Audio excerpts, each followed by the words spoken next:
Yes. Do not steal. Are you sure that's the Bible? My Lord, the good news.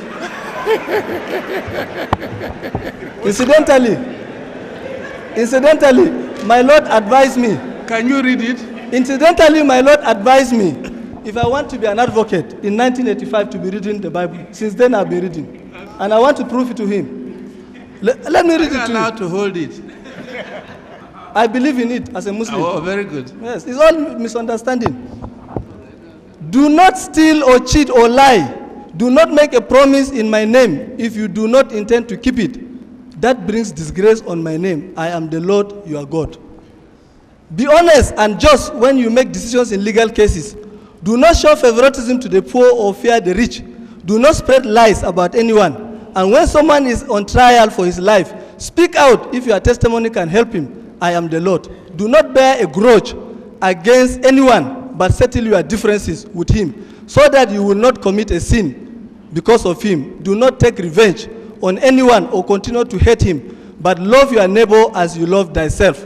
33. Do not ill-treat foreigners who are living in your land. Treat them as you will a fellow Israelite, and love them as you love yourself. Remember that you are once foreigners in the land of Egypt. I am your Lord. Yes. I open again. So,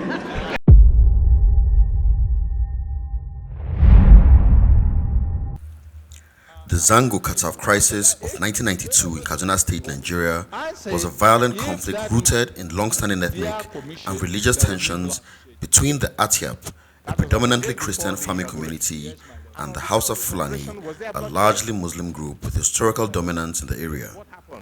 The crisis was sparked by a dispute over the relocation of a market in Zangon, traditionally dominated by the House of Fulani. The Atiap community sought to move the market closer to their settlement, challenging the status quo maintained under the Hausa Fulani influence. This disagreement escalated into violence in February 1992, with subsequent clashes in May 1992, resulting in widespread destruction, hundreds of deaths and displacements. The conflict highlighted deeper issues of land ownership, political representation, and cultural autonomy in the region. Historical grievances, including colonial-era policies that favored Hausa Fulani hegemony and marginalized indigenous groups, contributed to the underlying tensions. The crisis prompted a government inquiry and efforts at reconciliation, but it remains a significant example of Nigeria's challenges with inter-ethnic and inter-religious relations. Complete their duties. Even before then, there was a written objection to the compositions of the membership. Since the membership, no single Kataf was included, but majority of the members were Hausas. I see. The Kojo Tribunal, you objected to its composition? We objected to it. Because the majority were Hausas and there are no Katafs there. Yes. Right? So anyway, the tribunal was sacked. Sacked. Right? So what happened then? After the February the 6th riots? After the riot, what did the government do in relation to the Kojo panel, its terms of reference? they asked for the time of reference to look to fish out the remote causes, the immediate and the remote causes of the crisis. Which one? 6 February 1992. Yes, that was the initial terms of reference. Yes. But on the 15th of May, the second crisis erupted in Zangon. What did the government do with regards to that particular second eruption?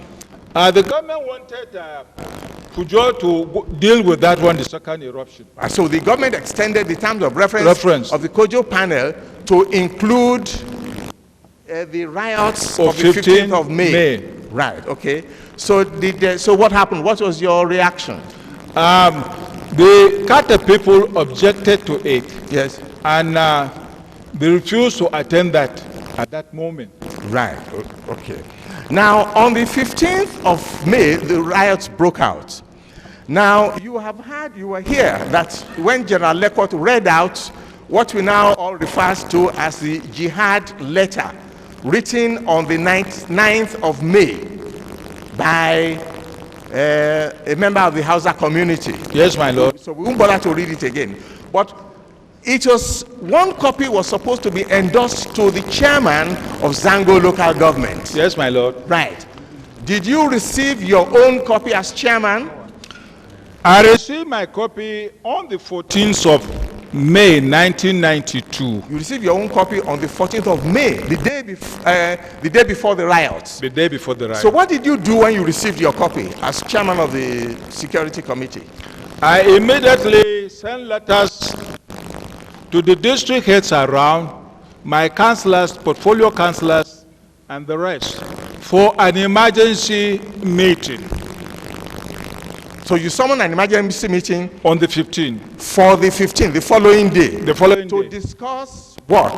To discuss on this letter written about jihad. About jihad, that yes. The threat that the jihad may start from Zango. Yes. Did the meeting hold on that 15th? Yes. Right. But not completed. When the meeting was on. Yes. When did the meeting start? The meeting started around 10:50 a.m. Right, okay. And do you have the minutes of that meeting? Yes, my lord. Yes. Will you produce it? Yes, my lord. Yes. I seek to tender.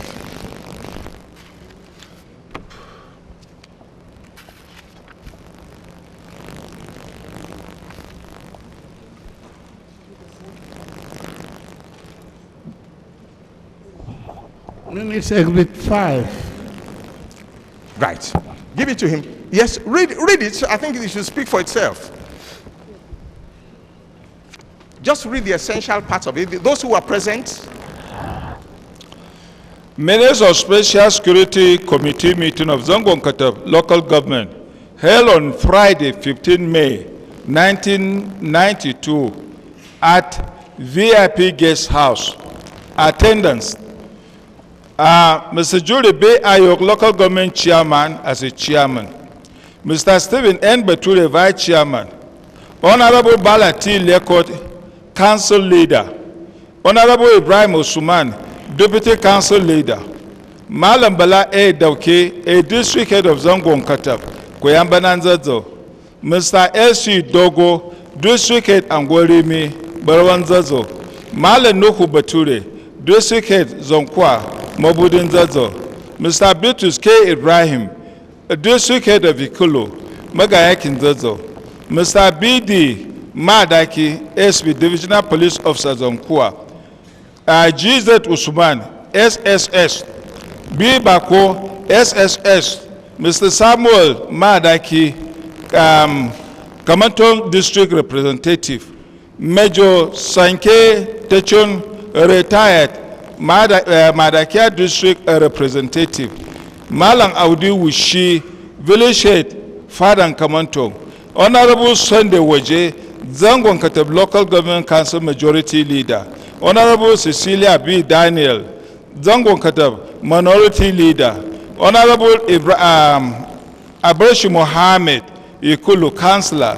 Honorable Ali G. Ayo, Councillor, Angwangaya Ward.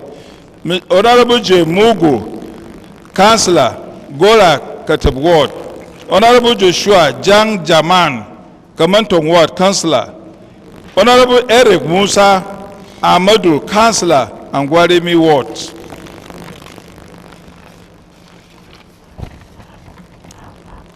Major J.A. Kude, retired Supervisor for Education, Zangon Kataf Local Government. Mrs. Sarah Sambo, Supervisor for Health, Zangon Kataf Local Government. Mr. James Jang Sebastian, Supervisor for Work. Mr. Peter Dawa, Admin Officer. Then Mr. Aliu A. Wakili, Secretary to the Local Government, Zangon Kataf. Yes, go on. Absent. Honorable Danjuma Ilyasu Danyaro, Councillor, Zonzon Ward. Mr. Umaru G. Kwasu, Supervisor for Agric. Meeting.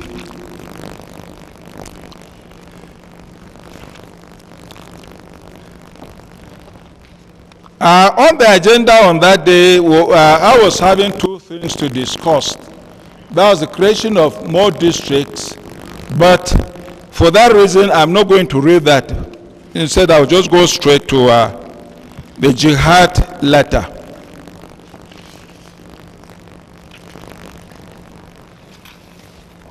What page is that? That's page 5. Page 5. No, eh? page 4. Yes.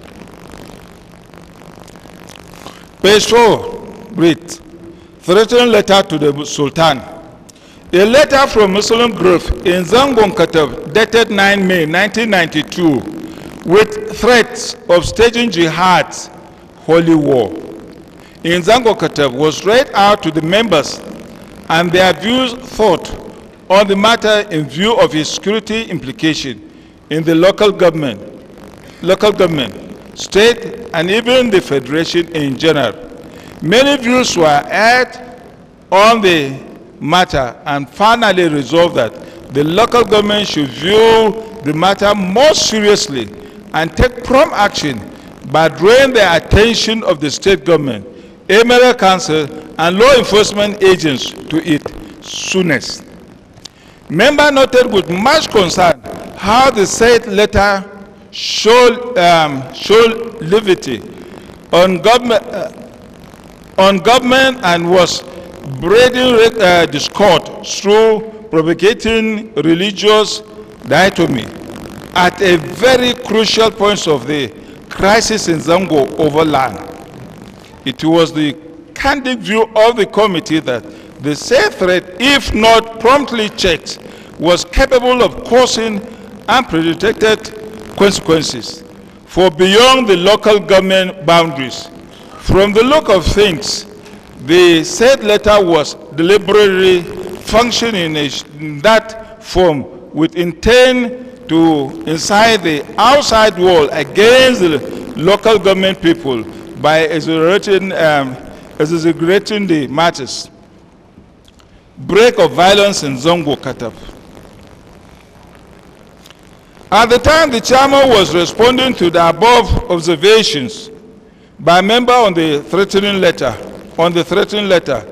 a report was hurriedly brought to the divisional police officer Zonkwa from commander of the mobile police unit, that's MPU, on peace operation in the area at about 12:50 a.m.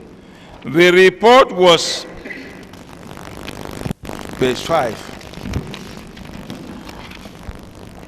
About the outbreak of violence between the Hausa in Zango town and Kataf at the nearby village of Angwan Tabo on alleged of rooting of some yams plants, cassava, etc., from the farm of the Kataf by the Hausas as a retaliatory measure over similar acts by the Kataf.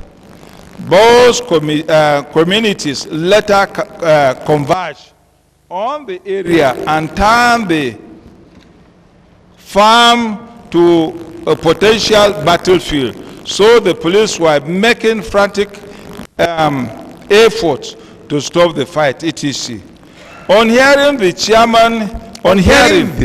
chairman quickly adjourned the meeting and attached a vehicle to the divisional police officer and the state security services to go to the scene immediately. The two officers departed to Zongo around 12:55.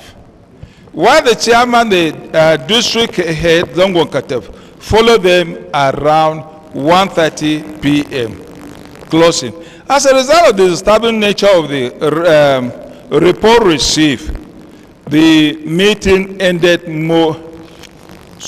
I will take this again. The meeting ended more or less abruptly without the traditional closing remarks and prayer with some item in the agenda unattended to. That was the end. Right, okay. So it was while the security committee was discussing the jihad letter on the 15th that the report came that the riots had started in Zango town. Yes, my and lord. You all had to adjourn, the police had to went, and you left at 1:30 p.m. Now, after the police officers departed with the vehicle, what did you, as chairman of the council and the district head, what did you do? I immediately sent a signal, a radio message to the secretary to the state government. Yes. Of what is happening in Zangon. Right. Then after that, I moved, not only moving, I moved with my secretary to a nearby place, to Zangon. From there, I was operating, communicating with the state government. Were you the only one who went from there to Zangon? I went with the district head of Zangon, Kataf. The rest of the people, since the meeting was over, they all left. Right. So you and the district head of Zangon, Kataf, you moved nearer Zangon. Precisely, where was it that you both went? We went to Zangon, nearer to Zangon, to a village called Angwon Wekili, yes, where the district head is having his temporary office. Where the district head was having his temporary office. Yes. Now, let us break back and why is he having his temporary office there, the district head? He's Kataf, isn't it? Yes. Yes. Why was he having his temporary office? And where was his main permanent office site? Why he was having that temporary office? The riot of 6/2/92, 6 February. 6 February 92, yes, affected not only his house, but the office. And he was sent out from the house. Yeah, where is his own office? Right inside Zangon town mail. His own palace. The palace and the office was inside Zangon town. Yes, my lord. So the riots of the 6th of February affected him, and he had to. Yes, my lord. Right. So you stayed in that temporary office. What were you doing there? What I was doing, I was there with the district head all along. Yes. And their area commander. Yes. In charge of Kaf and Chang and Zangon inclusive, and some of the member of the unit, mobile police unit. The area commander is a police officer. Yes. So you were all together there. We were all there. Right. Okay.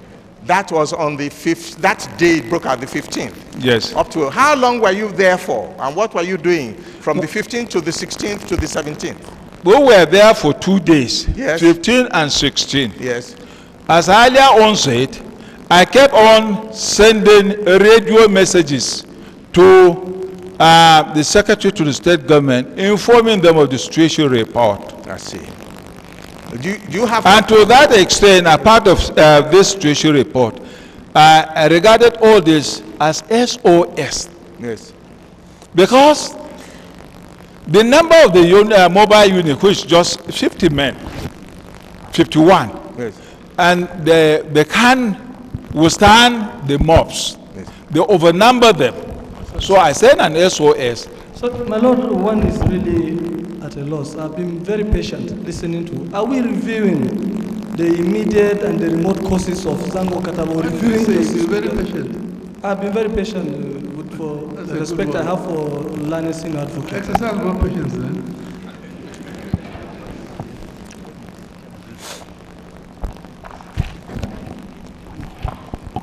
yes. In all my situation report, what I asked the state government... No, please. Okay. Do you have copies of the radio messages that you were sending at the time with you? Yes, my lord. Produce them. Bring it. From that 15th to the secretary to the government in Kaduna.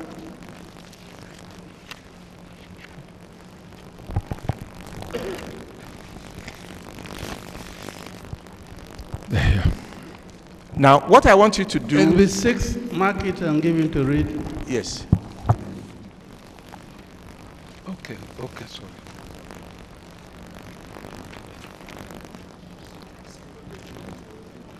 No, he knows. It's just the radio messages. Yes. Mark the message and then give him to read. Okay, let me see.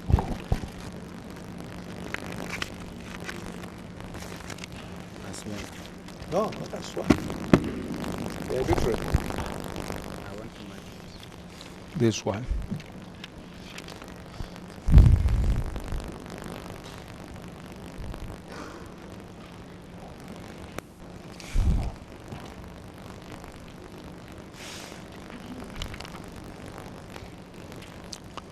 The first, Chairman Zangon Kataf local government to the Secretary to the State Government, State House, Kao, Kaduna, situation report, 15/5/92, time recorded 2:45. A report received around 12:55 p.m. revealed that tension was high in Zangon Kataf town between the Hausas and some Katafs on farmland issue. The two communities have formed what look like battlefront between the around Zongo and Gwar Ruhogo road. No serious casualty yet. Both police and local government officials have intensified to curb the situation. You will be kept abreast with the later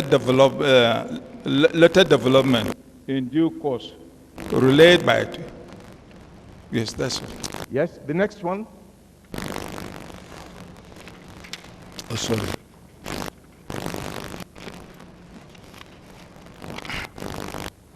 Chairman Zango, local government, Zonkwa, Secretary to the State Government, situation report. Further to my earlier situation report in the afternoon, I want to inform you that tension is still high in Zango, Kataf town. The police are making effort to contain the situation, but the mob seem to outnumber them. From both sides, no confirmation of casualty as yet, but some buildings have been put ablaze and fighting has erupted. Grateful if you will urgently send police reinforcement to have those on the ground placed. Meanwhile, all hands are on deck from local government police and the district head efforts to control the situation. Further development will be communicated to you later. Right, okay. That's the second. Was there not anyone after that? Yes, many. Yes.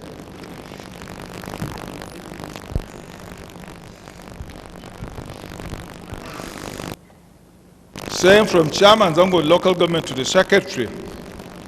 Further to my previous situation reports by radio messages, I still want to inform you that the tension is still very high in the troubled area of Zangon Kataf. The fighting was continuing between the Hausa and the Kataf, with many houses burned. The actual number of casualties so far is still not yet confirmed. The mob have besieged the area while the police dispatch their too few to curtail the situation and do not even have enough working material to control the disturbance. It is very disheartening to note how your radio operators, having received my first radio message in the afternoon around 2:45, and nothing then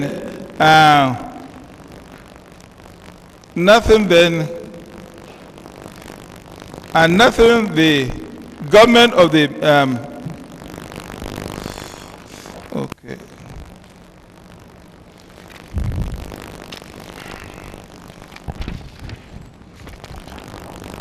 Do not deem it necessary to remain on duty to receive further report on such an urgent emergency. All the same, I still want to register all my messages for record purposes.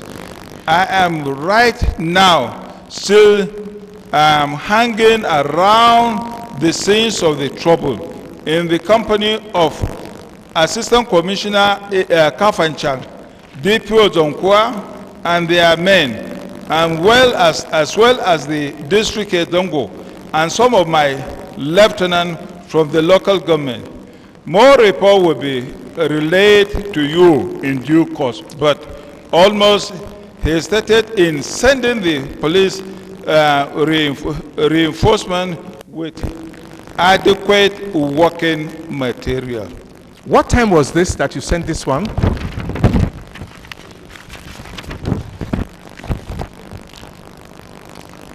This was sent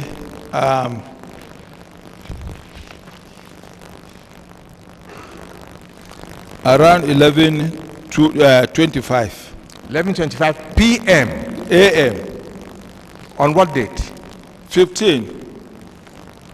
There was a mistake from the recording. That must be. That should be p.m. Should be p.m. It is p.m. Yes, p.m. Right. Okay. Did you send any other message that day? Radio message? No. Look at it. I didn't send any message on that day again till on the 16th. On the 16th? Yes. Yes, you sent another radio message. Read it. Okay. Chairman local government to Secretary to the state government. 16/5/92. 7:30 a.m. 7:30 a.m. Yes. My previous radio messages refer. The Office of Operation Kaduna State Command ACP Lawal Abdullahi arrived Zangon area around 4 a.m. to assess the situation, but could not gain entry into Zangon town. He came without police reinforcement, as requested by the zonal commander Kafanchang. Okay. I requested by the zonal commander Kafanchang and myself, and the second radio message of yesterday, 15/5/92, having failed to enter Zangon town, the OC operation departed for Kaduna at about 6 a.m. after assessing the situation.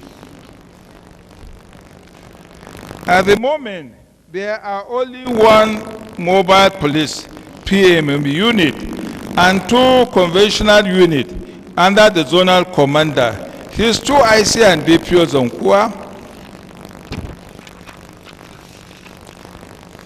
The above police units are by far too small to contain the mobs who have outnumbered them, with more people traveling in. They have drawn from the town to nearby Angwangwekili. The situation is still remaining tense and so require an emergency reinforcement. The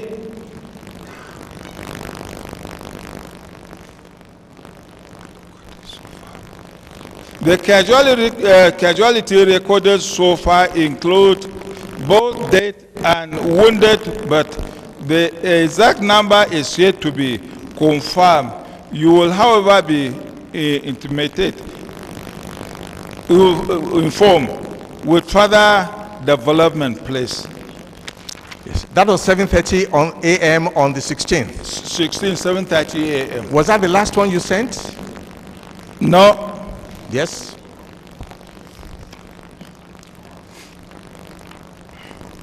Yes. This one was a 16/5/92, recorded 3:28 p.m. 3:28 p.m. Yes. The 2 mobile police units from Kaduna arrived in Zangon this morning and were successfully led into Zangon town around 1:05 p.m. That's a minute after 1, by the area commander Kafanchang.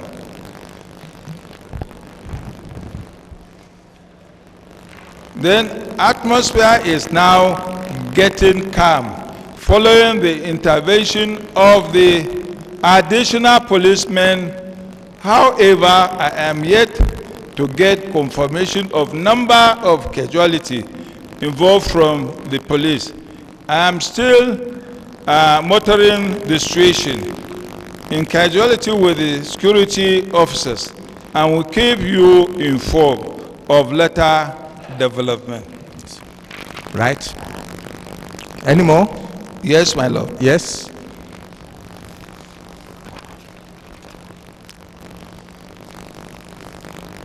That's the same from the same me. Previous situation report. Yes, time, this one. Okay. 12:32 p.m. 12:30, yes. My previous situation report refer the Deputy Inspector General of Police in charge of operation arrived 12 noon. Relieve a chicken assistant for feeding of refugees has been made available by the LG. For time being, while awaiting assistance from the state and federal government, unconfirmed speculations have been spreading, but police are busy monitoring this situation. You will be intimated with the further development in due course. Yes.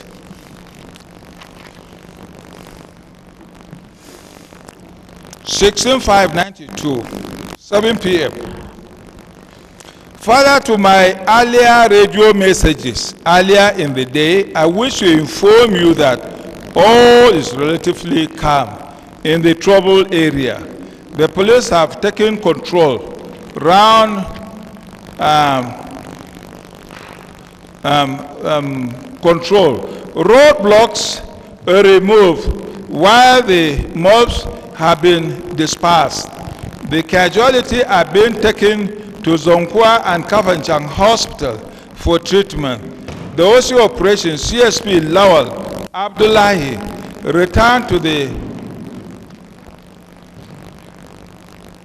in the afternoon to continue overseeing the operation. Also, the state acting commissioner of police was said to have also visited the area and later returned to Kaduna this evening. I'm still going to keep you informed of the development. The commissioner didn't come through via the chairman of the local government. He just went straight there. Right, okay. Sorry, Leonard Senior. Let me ask the witness. All these pieces of evidence so far, in terms of document order, you're saying this was not made available to the Kujo committee, the commission. What you're saying now, all these so this far, one, that was on that was the one of 15. That was on the one of 15. Not Kujo 6. No, what I'm saying is, were these documents and evidence up to this point so far you've been testifying, were these not made available to the Kujo commission? No. I see. What happened? Where were you then? I was taken to Kaduna on the 17th. I see. I never see myself out until after 18 months. He was arrested in Kaduna. Yeah. He was taken to Kaduna, I think on the following day. That was on the 17th. And detained. I see. And then taken to before Okadibo Tribunal and charged with murder on the 15th and 16th of May. Yes. Although he was eventually acquitted, but he remained in detention, as he said, for 18 months. I see. But this evidence of these radio messages were placed before, were mentioned before Okadibo Tribunal, were they not? Were they? They were. Yes. So you're not sure see how this unfolds. So this was on the night of the 16th of May. Yes. So what happened was that the last one for that day? No. Well, they kept on sending. This one was sent on the 17/5/92. You still sent one on the 17th? 5. Of 5. 10, 5 minutes after 10. Yes. In fact, I was still around. Yes. You were still around 5 minutes after 10. I was still around. I was arrested in the afternoon.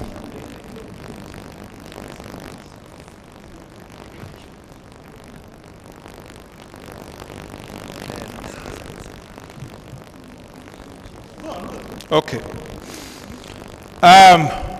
Confirmed information from the policeman stated that fighting between the Hausa and Kataf is now over, but that one of the 15 and 16 may leave so many wounded and dead.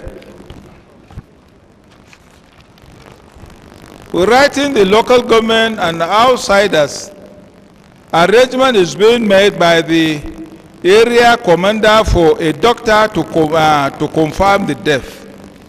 One, while mass burial arrangement is going on. Thugs loaded in 5 vehicles imported from outside the local government came through Samunaka to Zangon Road. They arrived 16,592, attacked so many people, killing several lives in Kurmi Masara village, and escaped through the same route. There is the possibility that these thugs were still hanging around Kauru and Lere local government for future repeat of the attack. Most of the houses in Zangon Kataf have been most of the houses in Zangon Kataf have been destroyed, leaving the inhabitants stranded.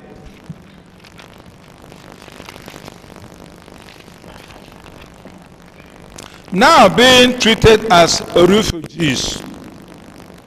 Accommodation. The local government has not got enough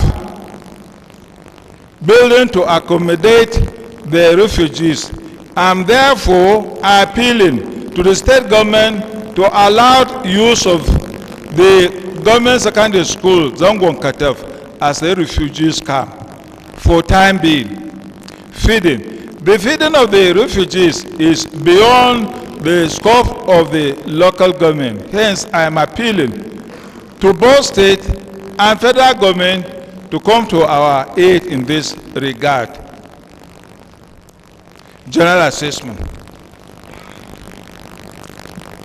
Law and order is broken within the local government, and this may affect the state religiously and traveling if care is not taken. The IIG Zone 1 visited the scene on 16/5/92 and left on the same day to Kaduna.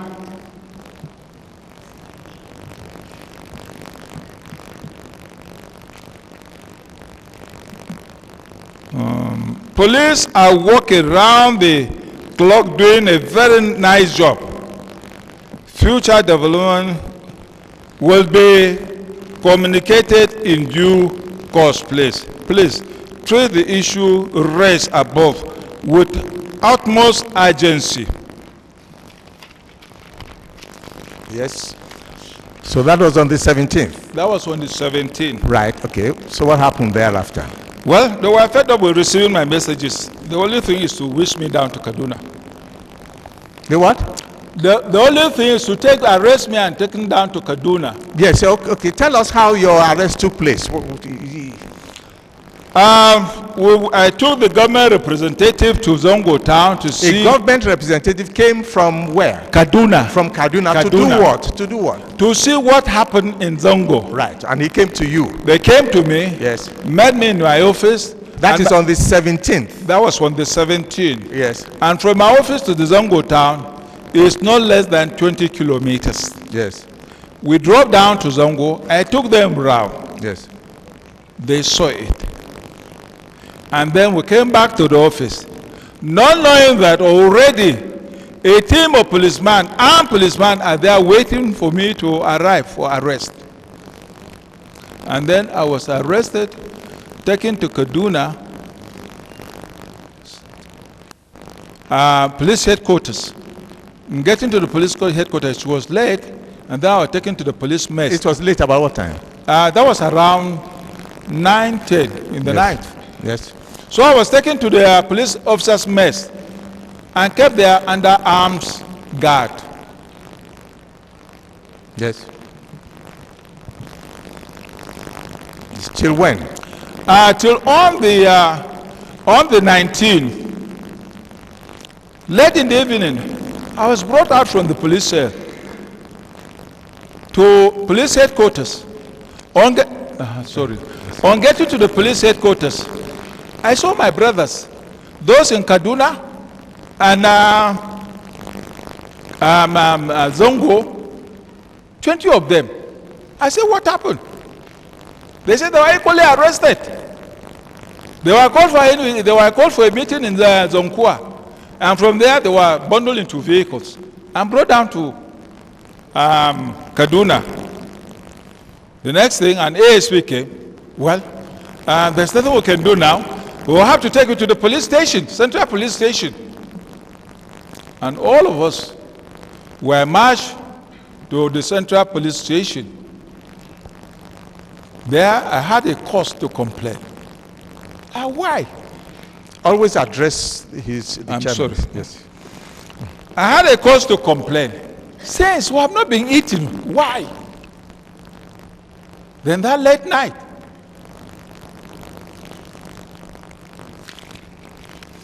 I was given 200 naira that we should take our food. 21 people to share 200 naira.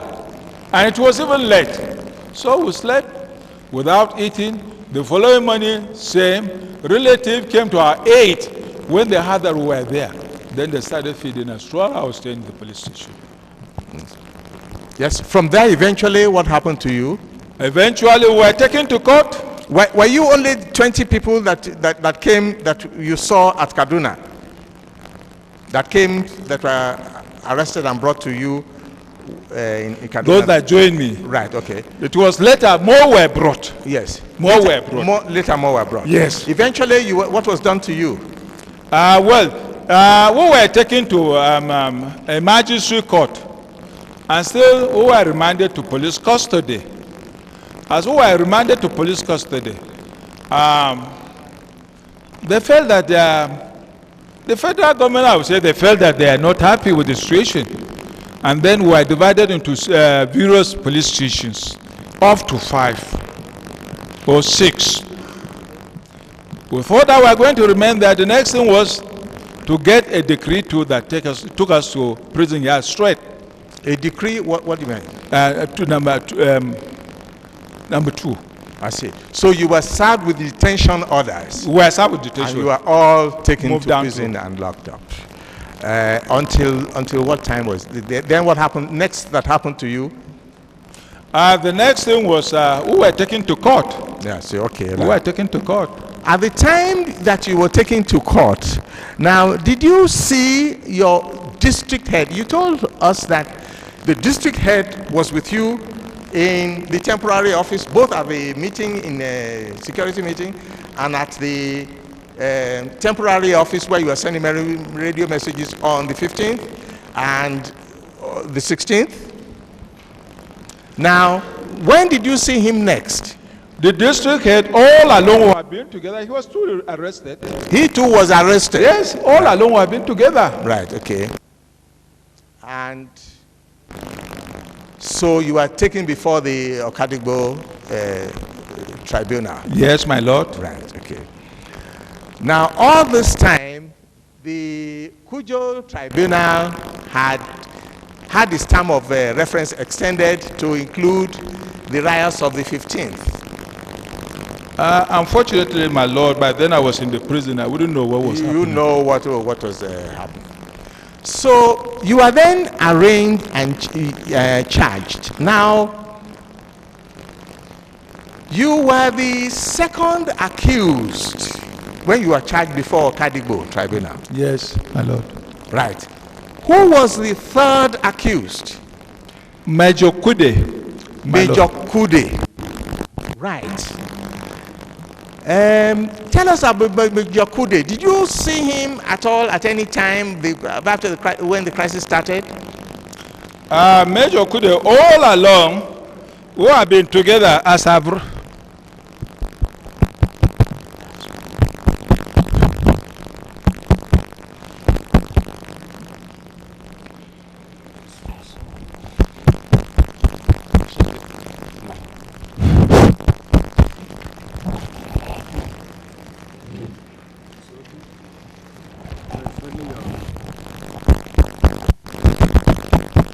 Only yours.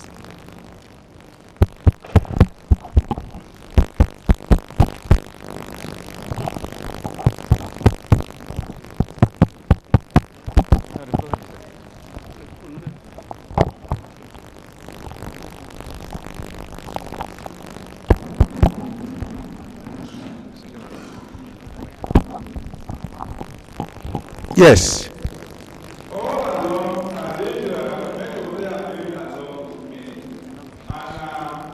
Major Kude had been. Yes.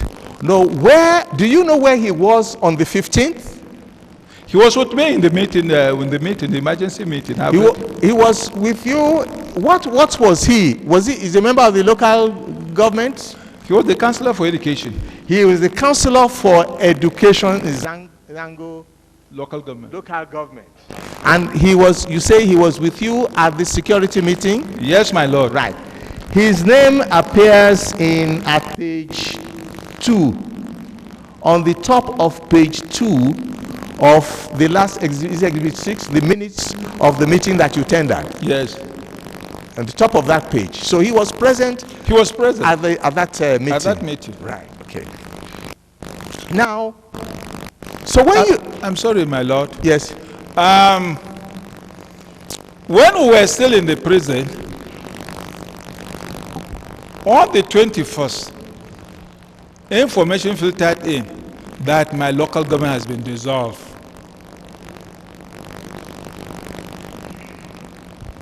Yes. Your local government was dissolved. Yes. That's the Zangon local government. Yes. Right.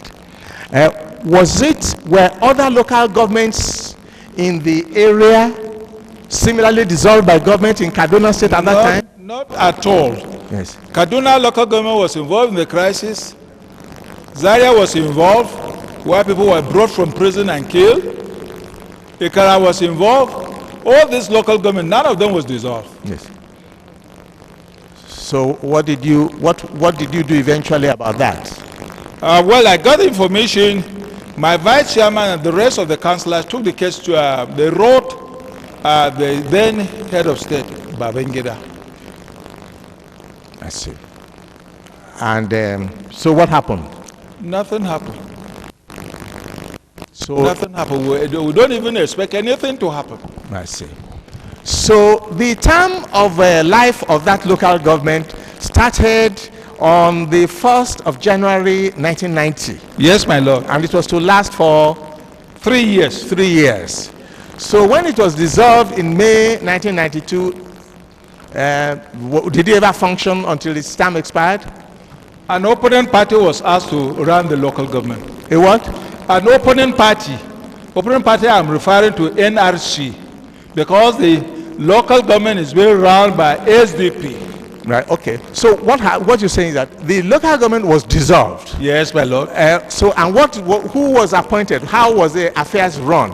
And in what way was it run by somebody else? The information I got, a member of the NRC was appointed as sole administrator. I see. So administered it the local government throughout. Okay. The local government that was won by SDP. Yes. Right. Okay. Now, so let us come back to your people now. So you were all tried. Now, did you come to know whether it was only the 20 of you that were taken to Kaduna at the same time that were arrested amongst the Kataf peoples? I wouldn't know, but with my little experience, I would suspect there was a hidden agenda where all the names were got. Yes. No, before we come to how that list was made up. Now, when you were in detention, where were you detained? Where were you detained?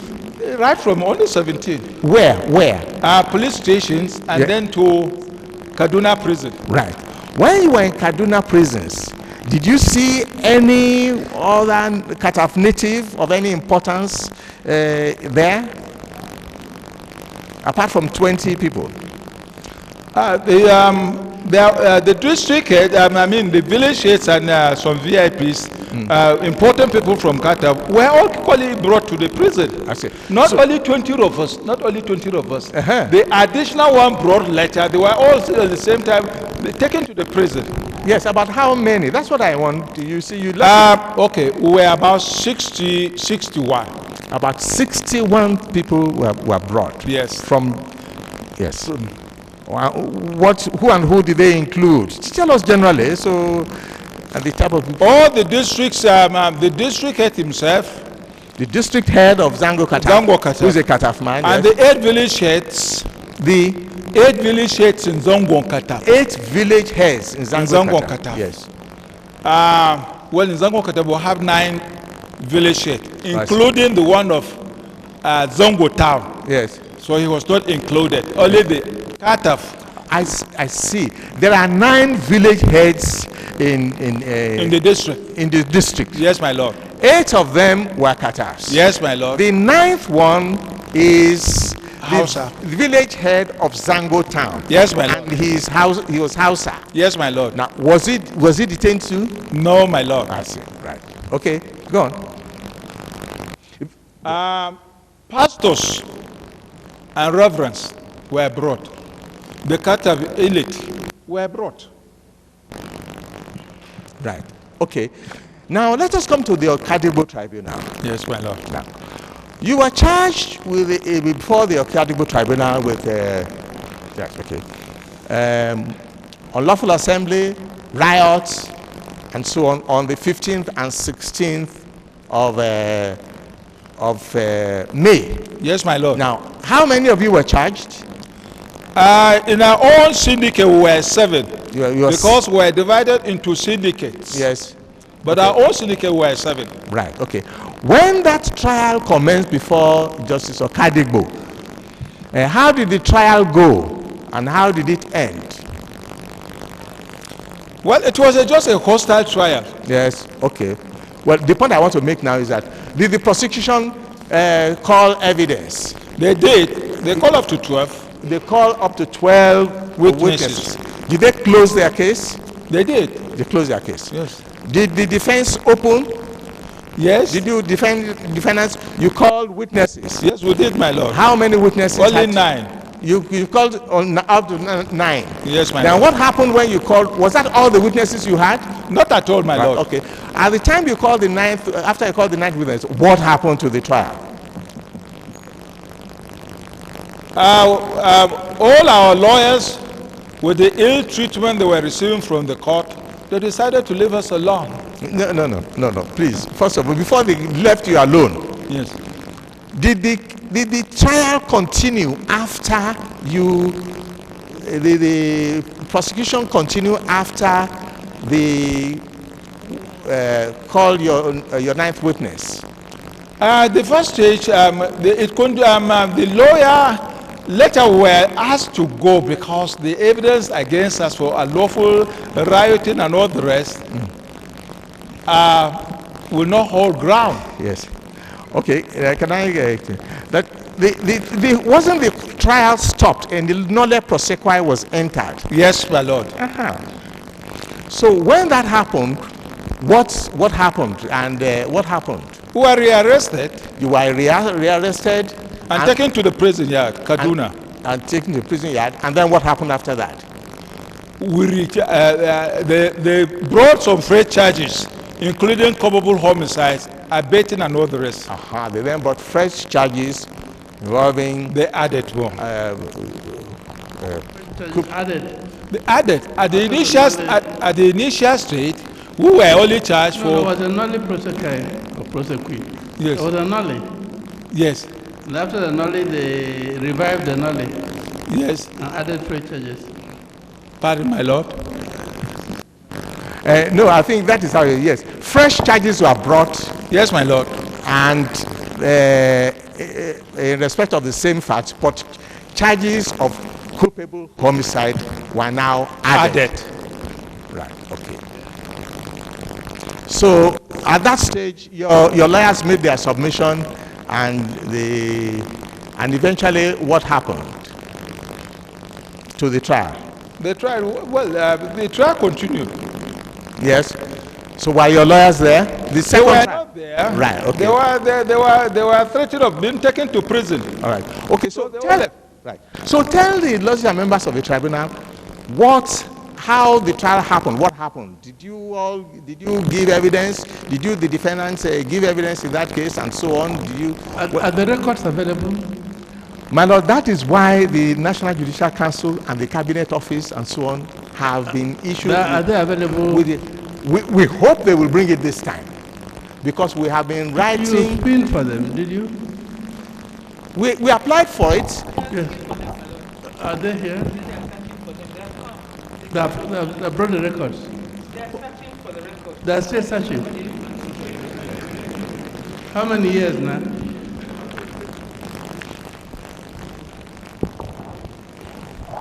Any hope that we'll get the records? Yes, my Lord. Oh well. Colonel Madaki's first letter was for the copies of the certified true copies of the proceedings and judgment of that second trial. Was written sometime in 1992,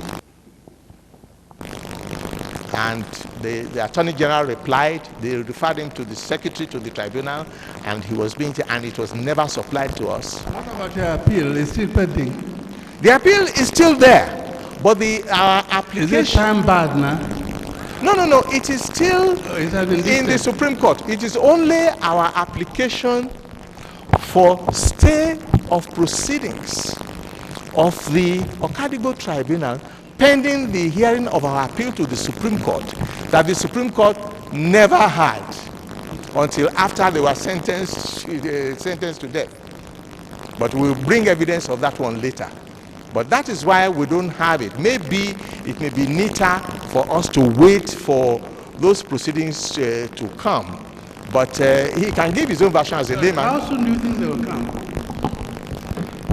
Since you say you are hopeful. By the end of today, my Lord. By the end of today. Maybe they've arrived. Are they sending them by air or by rail or by sea?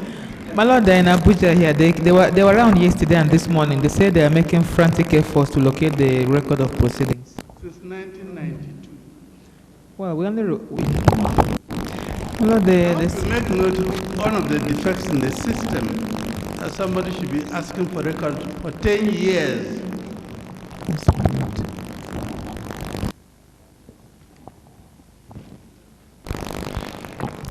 Now, so that you found yourself in view of the fact, and you say all the time, you've told the tribunal all the time that you were functioning on the 15th, 16th of May, and sending radio messages to Kaduna. Assistant Commissioner of Police, the area commander, was with you. Yes, my Lord. Right, okay. But nevertheless, you are charged to court for complicity in it. Yes, my Now, Lord. you were telling His Lordship about something about how a list was compiled. Yes, you can go on to that now. Okay, Mother. It was later. I got a list of not only Kataf name were written, but some elite from the southern part of Kaduna were included.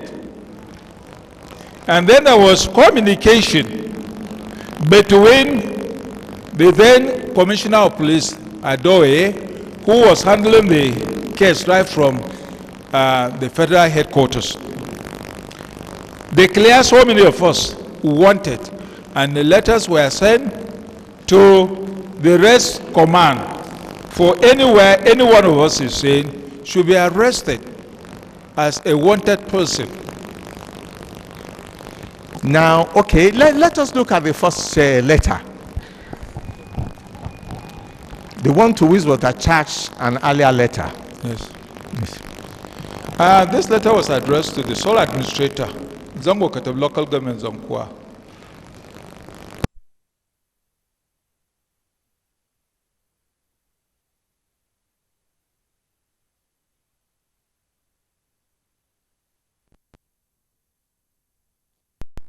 by Commissioner of Police, CP Odoye. Yes. Commissioner of Police, Kaduna? Not Kaduna, from federal headquarters. From federal headquarters, that is Abuja. Right. Oh, that reminds me. Before we go into that, let me take you back to your letters, your radio messages. You were asking the head of the secretary of the government, you are sending radio messages that police reinforcement should be sent to Zangon because the detachment of mobile police in Zangon was not adequate to cope with the violence. And you started sending your messages as from 2 o'clock or so on the 15th. Now, when did eventually, how long did it take Kaduna to respond, to send police reinforcement to Zangon?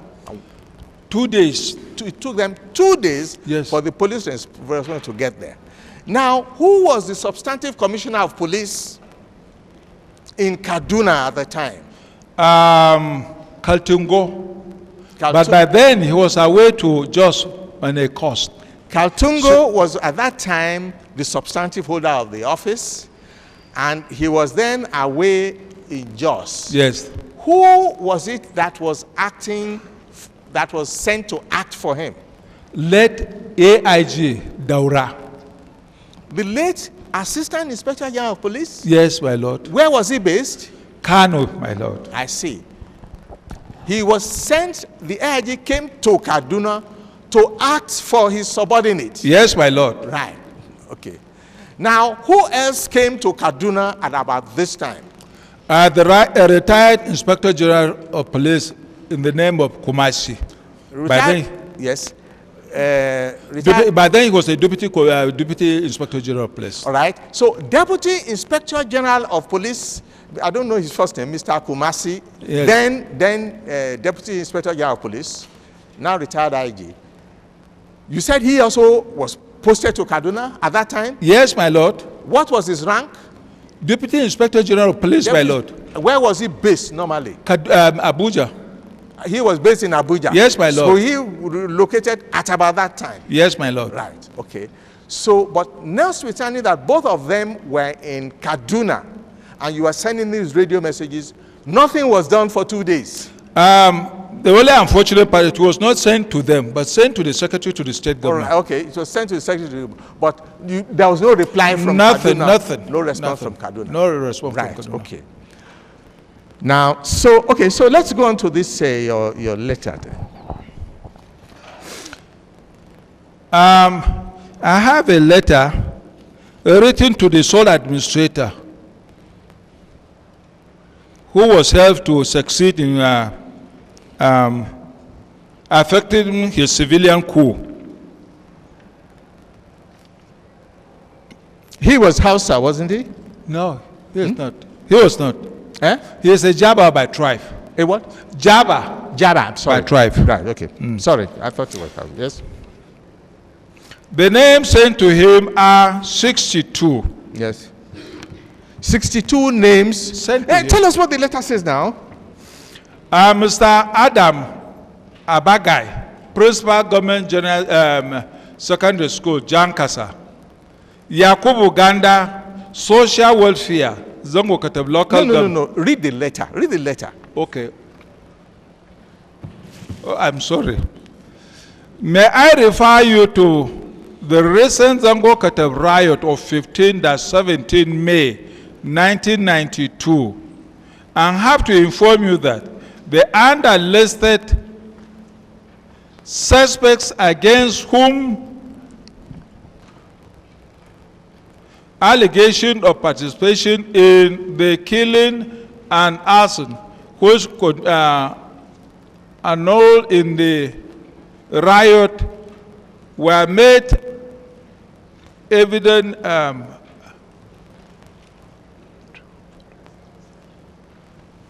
Well, it's not clear. It's not Right. clear. Okay, I'm sorry. I think I made an error of procedure. First of all, you have that letter. Let us tender it in evidence first. Okay.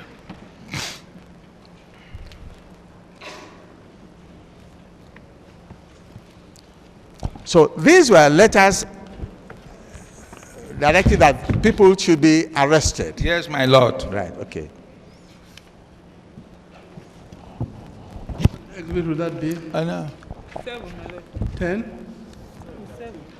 I hope you please help me take notes of these exhibits. Look, I still have more here of all the same subjects.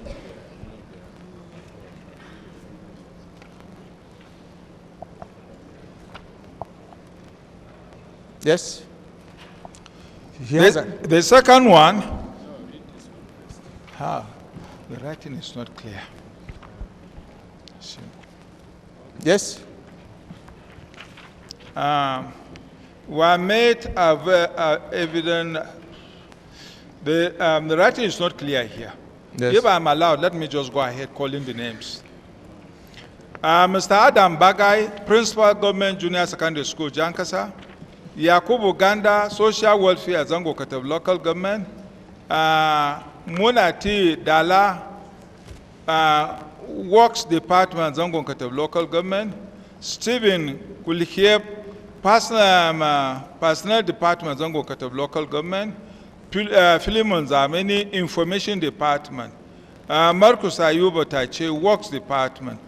Ayuba Tache, Works Department. Marcus Gansamuru, Zonal Office, Zonkwa. Stephen Dunia, Personnel Department, Zongo Local Government.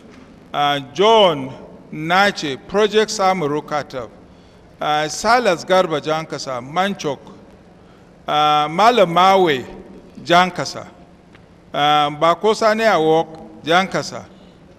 Joshua Bityong, Jankasa. Doda Soldier, retired. Angwang,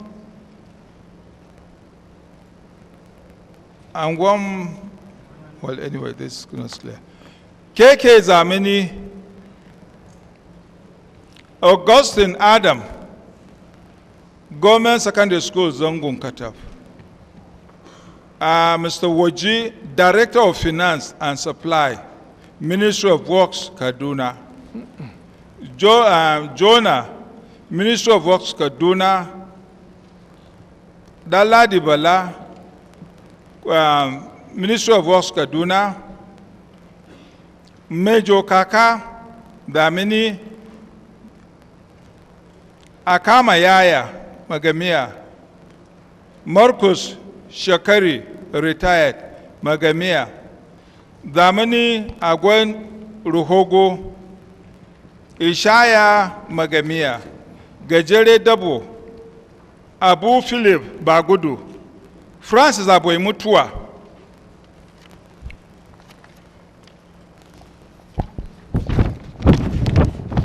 Let me make some progress. Reason the names is exhibited. We look at the names. Okay. Unless they mean anything special. Thank you, sir. So these were names, so that's the first letter that you have. Yes. So these were names of people in government, in high government offices, yes, who were directed to be arrested. Yes, my lord. Right. You have any other letter following? Yes, my lord. Showing other names? Yes. Which one is that? This one dated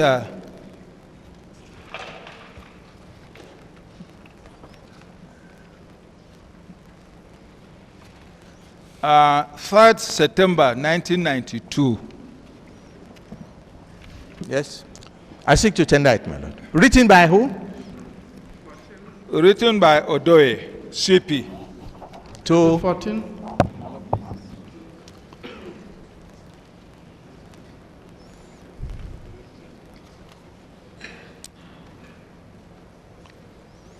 And another one dated 4th September 1992, written by Odoye.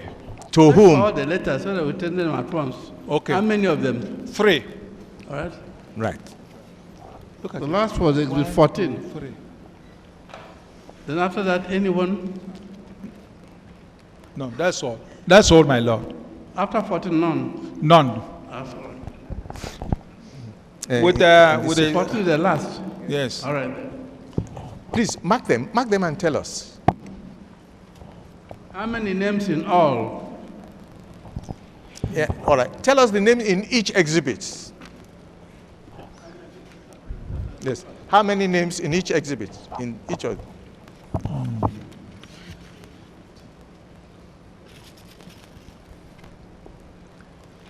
In exhibit 14, we have 22 names. 82? 22. Oh, 22, sorry, yes. Yeah. And then we'll have 3 female, that's 25. Female were included.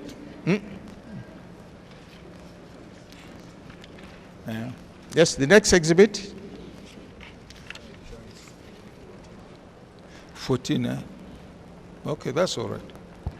That's all right. From progress? Yes. That's all right. Look at me. So exhibits 13, 14, 15. We want to know which ones you've marked so we can have our own. Yes. Yeah? Yes? No. No, each letter must be tendered and marked separately, sir. But your registrar, sir, wants to mark all of them as 14.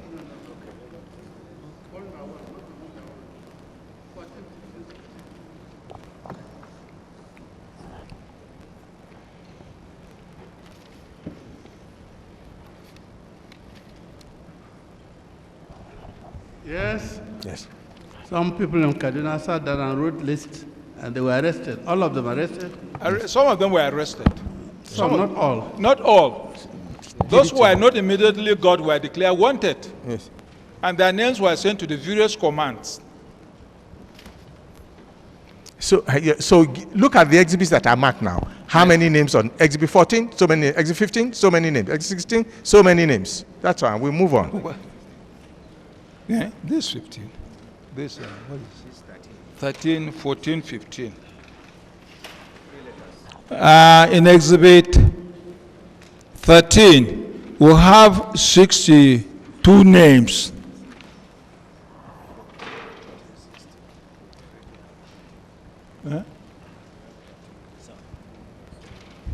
I want somebody to record these things for me.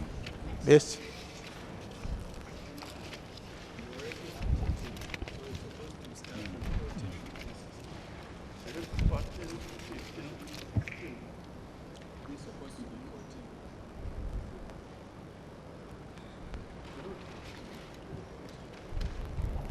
Go and mark them properly, 13, 14, 15, 16.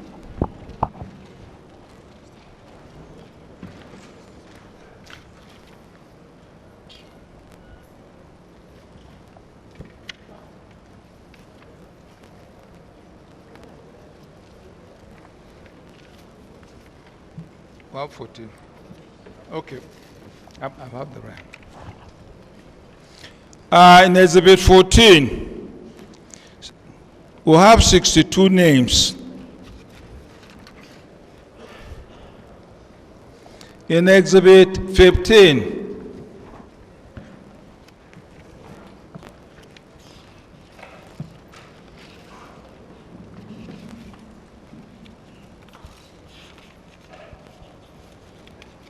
the names are not numbered. But they are approximately how many?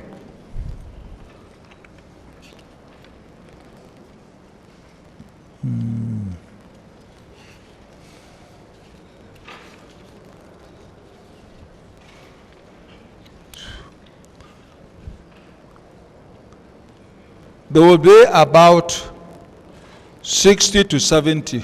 Between 60 and 70 names, yes? Yes. Next one. Then in 16,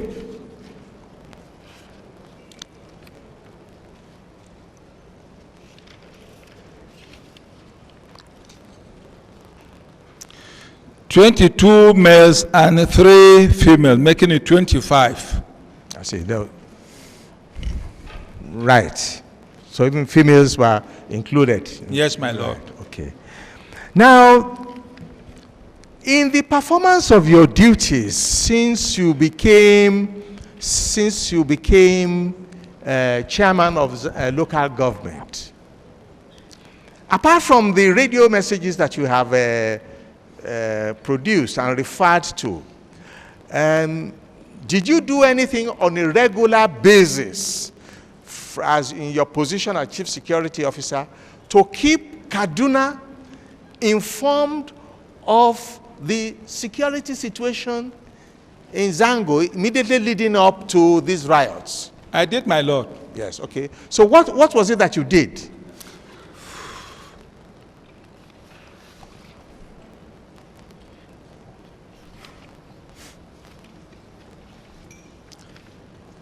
I kept on sending situation report in writing.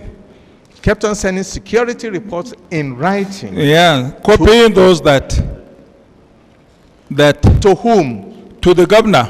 To the governor? Governor of Kaduna State. And then copying?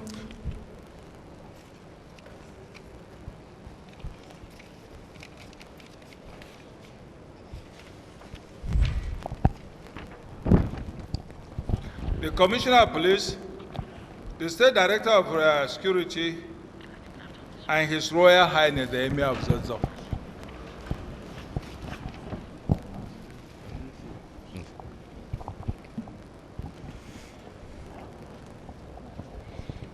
Yes, how many are there? Bring them out. Okay. 1, 2, 3, 4. I have 4. You have 4? Yes, my lord. Yes. Yes, yes, list them in order of dates. The first one was dated 18 February 1992. 18th February 1992. That is some 2 weeks immediately after the first riot of February. Yes, my lord. Right, okay. 18 February should be exhibit what? 17. Is it? 18 January.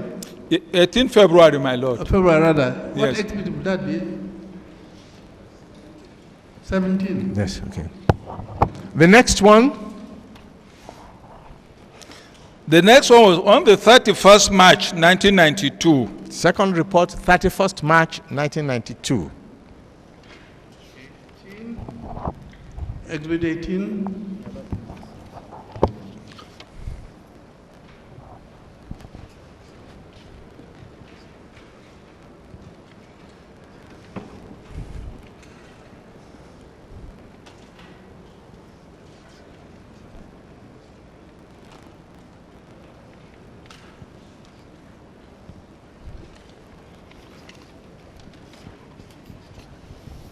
Please, I'll have my lawyer to Yes, let's make some progress. Yes. The third one was on the 28th April 1992. Yes, you mark it, yes. Oh, that's 19. No, don't let's use something we have. The fourth one No, let's leave it out. Look at it. was 16 May 1992. 20. Yes. These are your Security security reports you give them. to Kaduna. My lord, I think the point we wish to make here is that he was at the same time sending security reports to Kaduna. They relate to the things, but if we had to read them over, I will leave them as part of the record. But the point is made that he was also performing these duties.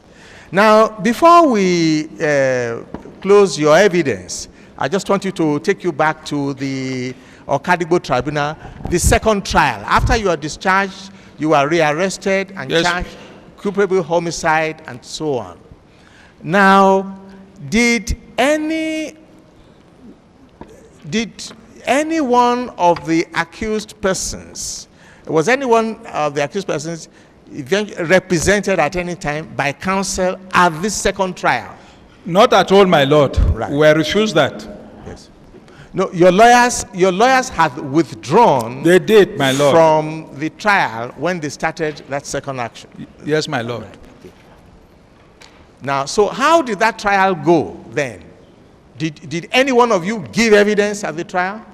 Nobody, because we were not having a lawyer. Yes. And we are not allowed to have a lawyer. Yes. Right. That is all for the witness, my lord. Now, any feedback about the report? Because if we tender them, it saves us a lot of time.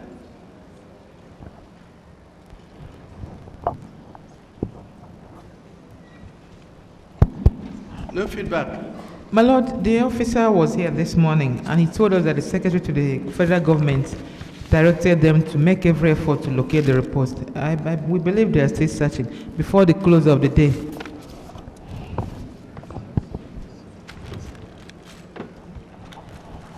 Yes, any questions from anybody? Cross-examination of the witness?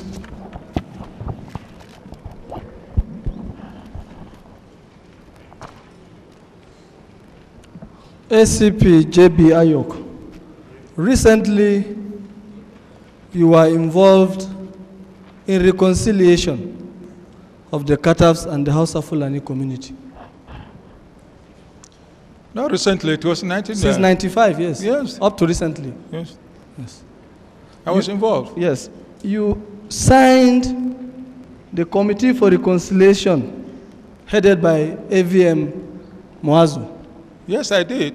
Yes. Please give him Exhibit 1. In addition to being the Chief Security Officer of Zangon Kataf local government, you also have experience in security matters as an Assistant Commissioner of Police, retired. Am I right? Yes. Yes.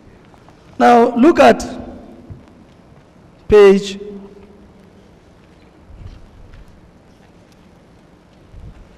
102 of Appendix A to Exhibit 1.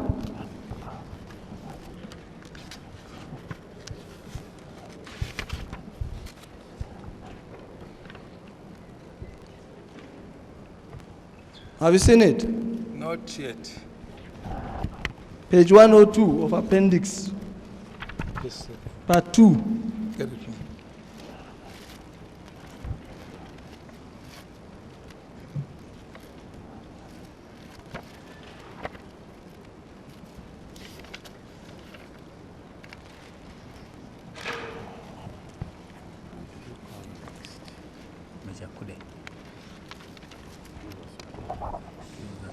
Yes, what's the question? After that, Have you seen the page? Still. Now, yes. spoke no English, I'm referring to Exhibit A, was sent to the gallows. Appendix A of Exhibit 1. They don't mind. No. And we don't want him to speak in Hausa. We want to make The page where you signed. we don't want him to speak in Hausa. We want to make it point. So I have no doubt on my signature. I have signed It's it. not- Okay. You had a representative each of the Hausa Fulani communities Yes, my signing lord. too. Yes, my lord. 7-7. Yes. Now, if you go to page 63, can get Major Kude and Yunana Karo. have you seen page 63 of the same report? It's not numbered. Which exhibit I took?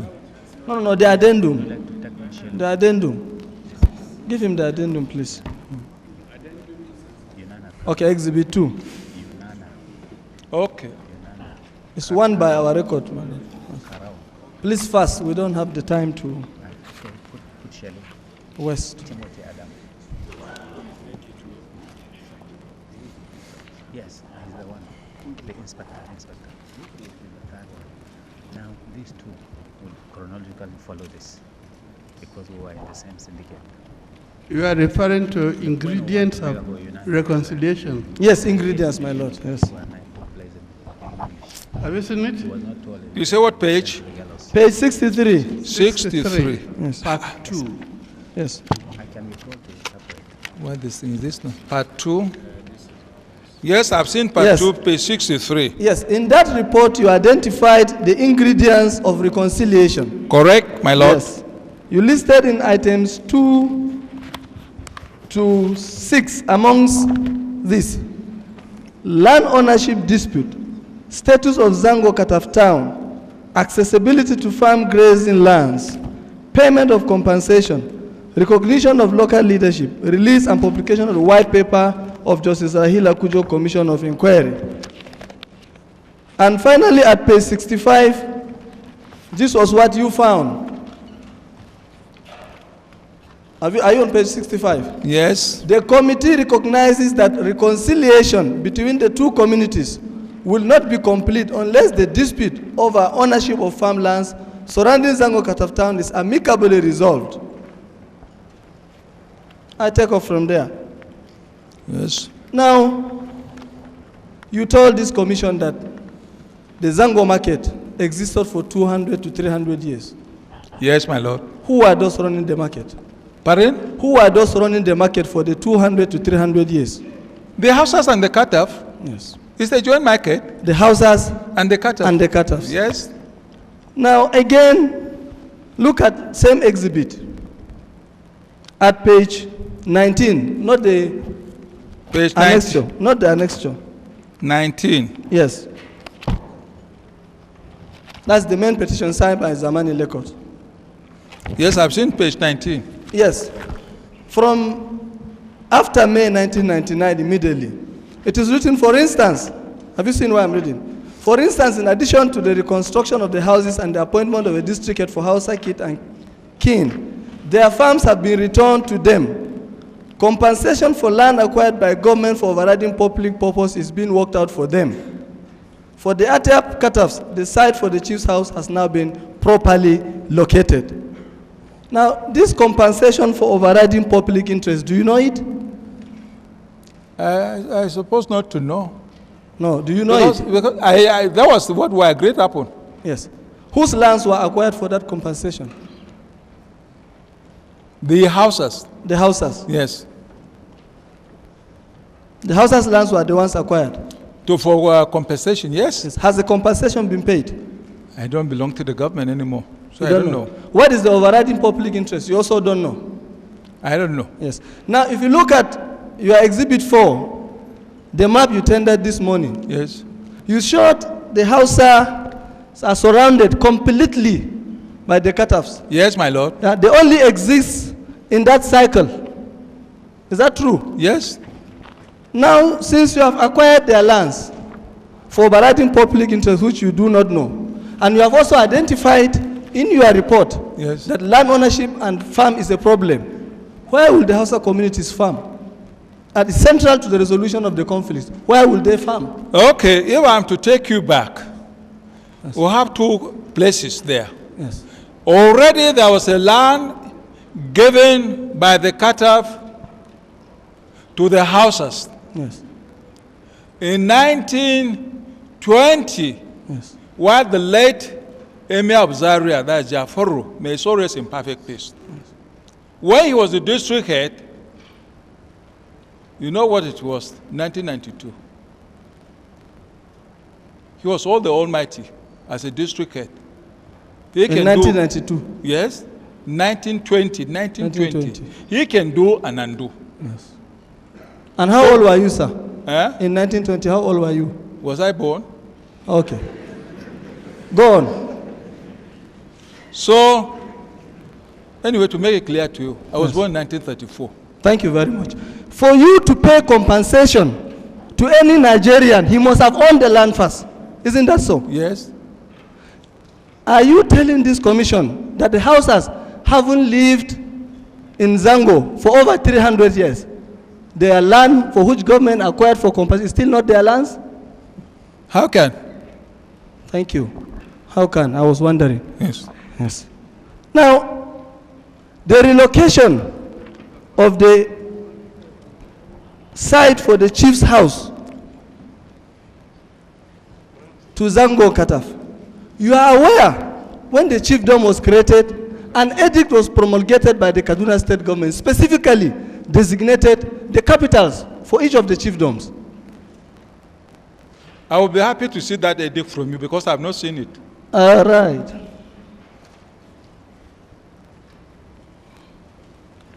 Let me give you a copy.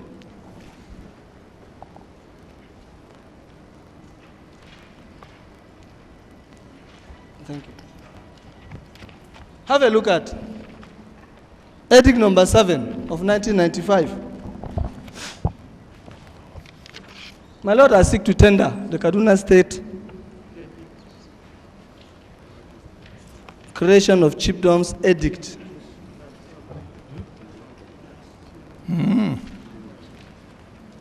Please.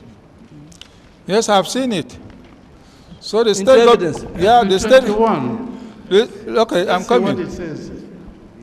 Do you want him to read it Yes, out? I'm tendering in evidence, sir. 21. Okay, I'm most obliged. Do you want him to read it out? Yes, read section 3 and the schedule there too. Section 3. Yes. There is hereby created in Kaduna State of Nigeria the chiefdoms listed in the first column with headquarters as listed in the second column of the schedule to this edict. Go to the second schedule and read item 4. Or do I help you? Atiam Chiefdom, Samaru Kataf. Yes, I saw it. Have you seen the heading now? I've seen it now. Good. Now, in spite of the fact that you are aware of the law creating Atiam Chiefdom, and the law specifically created where the capital is, you insisted, and the petitioner, Zamani Lokot, insisted in his petition at page 19 that the headquarters is now properly located. Has that law been amended or repealed, to your knowledge? Okay. I have seen the My question edict. is, has it been repealed to your knowledge, or you are seeing for the first time today? If you have the amended one, let me see it too. I'm asking you. Okay. A committee was set of 7. The 7 houses and the 7 Kataf. Listen to my question. No. Has that edict been amended to your knowledge? I don't know. I don't know. know. I've just been seeing the edicts you are talking about. I know you don't know. Yeah. Do you know the JIA Development Association? Allow me to talk first, please, my lord. I'm cross-examining you. I won't allow you. And well, okay. An experienced police officer. I'm cross-examining you. Do you know the JIA Development Association? I don't know. Do you know one Lieutenant Colonel G.K. Dankaka? I know him. You know Honorable Shekar K. Laya? Shekari. Yes, Shekarau K. Laya. I know him. You know Alkali Bainta Kwasau? Alkali Banta Kwasau. Yes. I don't know him. What about Mr. John Perry Kude? I know him. They have an association they call JI Development Association. And recently, Jaji. JEI. Okay, you come on saying Jaji. I know association J. You know J? Yes. Good. But all these people are enumerated are Kataf's people. Yes. They belong to the association I mentioned. I don't belong to the association. They, not you. Huh? They. You are telling me that they belong to that association. I don't know. They have recently written on 19th of August 2000 to His Royal Highness the Agwata Atep of Kamaru Kataf, protesting the shifting of the capital to Zango. Please, can you have a look at it? So you don't want them to enjoy the democracy? Are they not free to write that? Well, is that the J? Yes, that is the J. Yes. My Lord, I seek to tender that in evidence. J, those that you mentioned, none of them was a member of the 7-7. These 7 represented Hausa and Kataf. Whatever they did there, binding on all the Kataf and the Hausas. Don't worry, I will come to that. Let me tender it first. Come quick. Yes.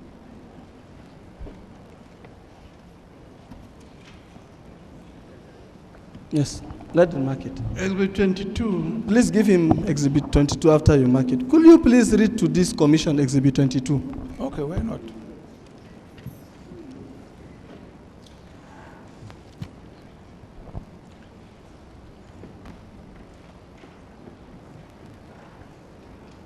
This letter dated 19/8/2000. His Royal Highness Agwatiab 1 Samaru Kataf, through Chiroma Atab District Head and Gwangaya District Samaru. Reciting of Agwatiab Palace. We are aware that plans are at advanced stage to present to the government a site proposal to build the chief palace outside Samaru. A site we understand has been chosen by the committee, by a committee, and possibly endorsed by your council, even though the committee constituted personality who have vowed never to allow the chiefdom headquarters to be in Samaru, Kataf. I hope are you referring to the committee of this service? Read the whole letter. It be the imagination of our peace-loving community that a committee who said that genuinely, without bias, to inspect and recommend a site suitable and befitting for a palace, did not even by mere intuition see anything good in the authentic span within Samaru Kataf settlement, but choose to hide the palace completely, deprived of KZ view by visitors not even within KZ reach of any Atiap people. Your Royal Highness, we wish to caution at this juncture that this move may not be well calculated as it could cause disaffection among the Atiap community. The intention of the community is ill-motivated and shrouded with ill will that might affect our neighbors. Yes. Affect our neighbors. Yes. Yes. Who are those neighbors you understand? Hausa Fulani communities? Well, I'm not a party in writing. I don't know the neighbor they're referring to. Now, that letter is even authored by your own tribes people, Katafs. Am I right? Yes, they are. I can't deny them. Yes. They are enjoying their constitutional freedom. Yes. You still have Exhibit 1 with you there? You say what? Exhibit 1, do you still have it with you? I have Exhibit 2. Oh, you are finished with this one? Yes. Let me see the names of Lieutenant Colonel Kaka didn't sign as a chairman. Shakaro last signed. Don't worry about that. I don't have the time. Why should I not worry? Why should I not worry? You have a lawyer here, please. You gave me this one to read. Yes, let's make progress. I'm done with what I have asked you. Now give him Exhibit 2. John Usman, Honorable John Usman didn't sign. 3 didn't sign. Okay. Thank you. You read Appendix A extensively. Appendix A. To Exhibit 1. What page is that? The letter that led to you holding a commission and a security meeting. Yes. Look at it again. The letter that said there will be jihad. Look at that letter. It is not signed by anybody.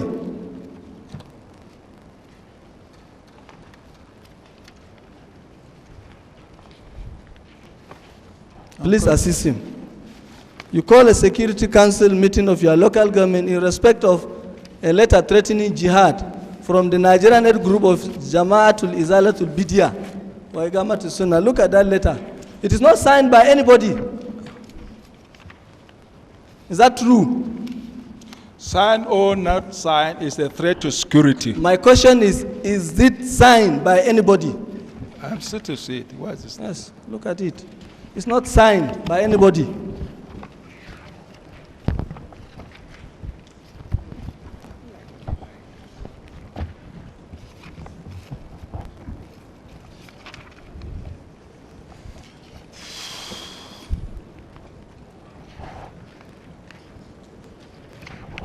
Take a long time. I've seen it. It is not signed by anybody. This one is not signed. Yes, it's not signed by anybody. Yes. And that letter is copied. Look at the next page. To 14 people. All agencies of government indeed. Governor of Kaduna State, His Royal Highness, Emir of Zaria, Kano, Commissioner of Police, Director SS, every functionary. Yes. Will you tell this commission, as an Assistant Commissioner of Police, Yes. that you got Appendix A letter calling for war, Yes. not signed by anybody, and copied to all these people, Yes. and you acted on it? Why not? Why not? Security In demand that. yes, in your experience, Yes. as a security officer, people who want to commit havoc, write and copy all the functionaries, and we are going to do this, and they don't sign. Is that your experience Yes, this. as a retired commissioner Oh, of yes. police? Up to now, up to tomorrow. I see. No wonder.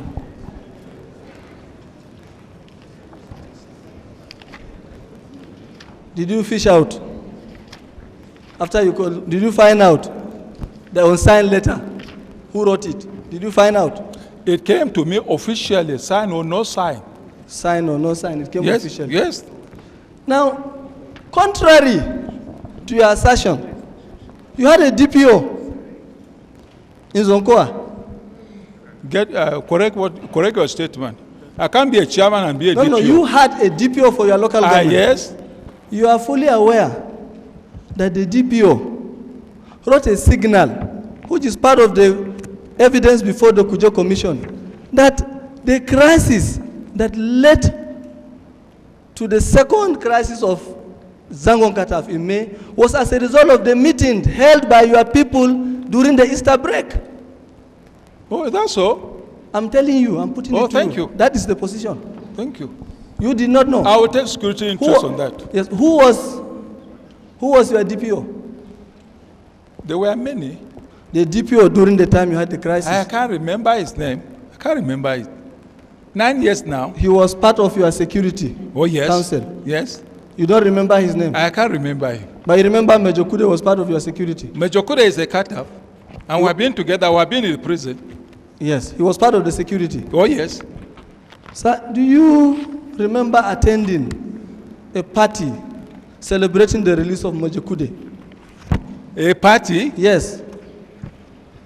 Celebrating the release of Major Kude. From where? From prison.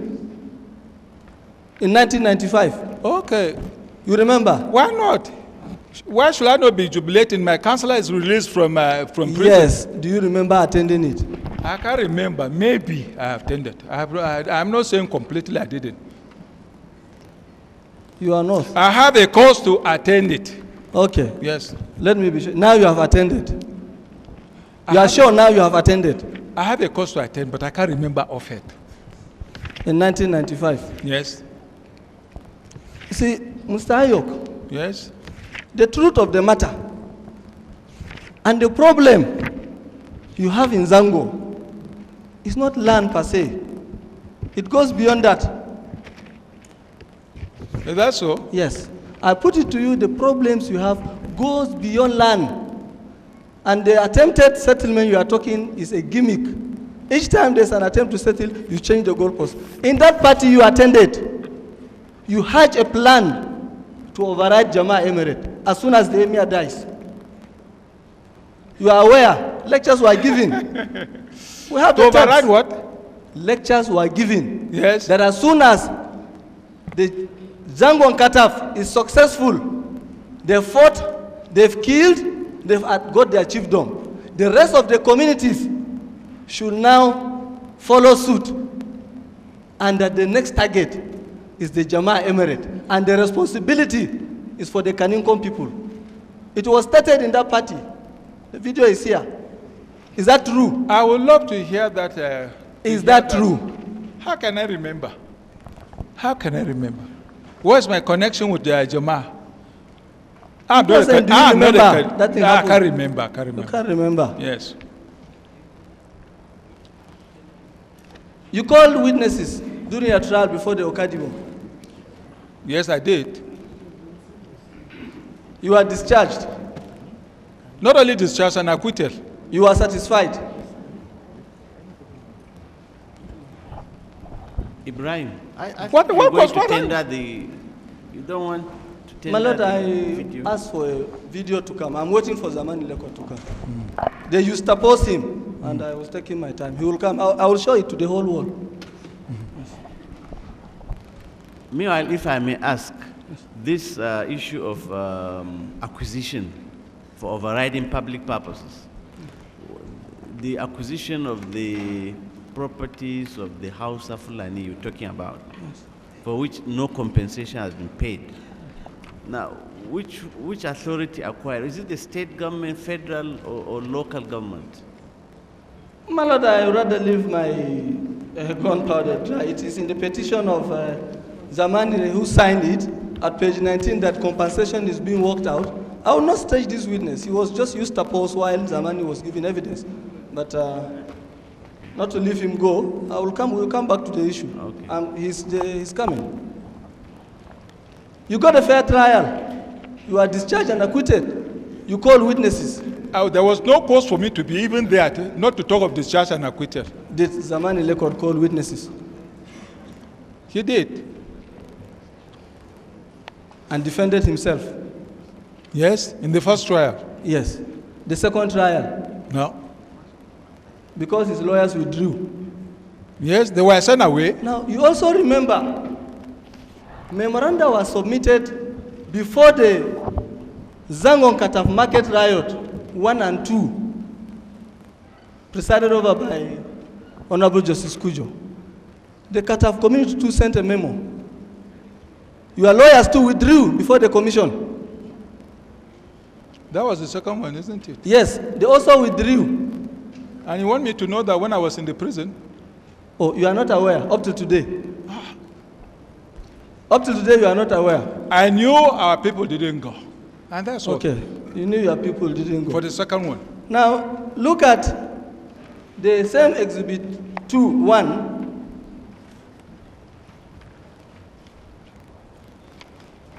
Page 20, paragraph 29A. Page 20. Yes.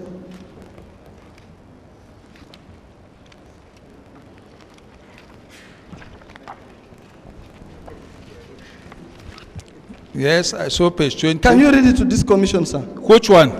A, 29A. 29A. All the sentences passed during the two trials should be quashed to remove the stigma of unjust convictions and the hatred and indignations arising from it. You are aware you and Zamani Lekod went to the Kaduna High Court to enforce your fundamental human rights. Letter to the Court of Appeal, letter to the Supreme Court, and asked the Supreme Court of Nigeria to quash the sentences passed. Yes. They struck out the application. And you have come back before this commission to reopen the issue. It's reported in 2 judgments, 2 weekly law reports, part 276. My Lord, let me tender them. You went to Supreme Court. You went to Supreme Court. You are also there as a party, asking the Supreme Court to quash what Okadibo did in order to enforce your fundamental. What did the Supreme Court say? Give him back first. What did the court say?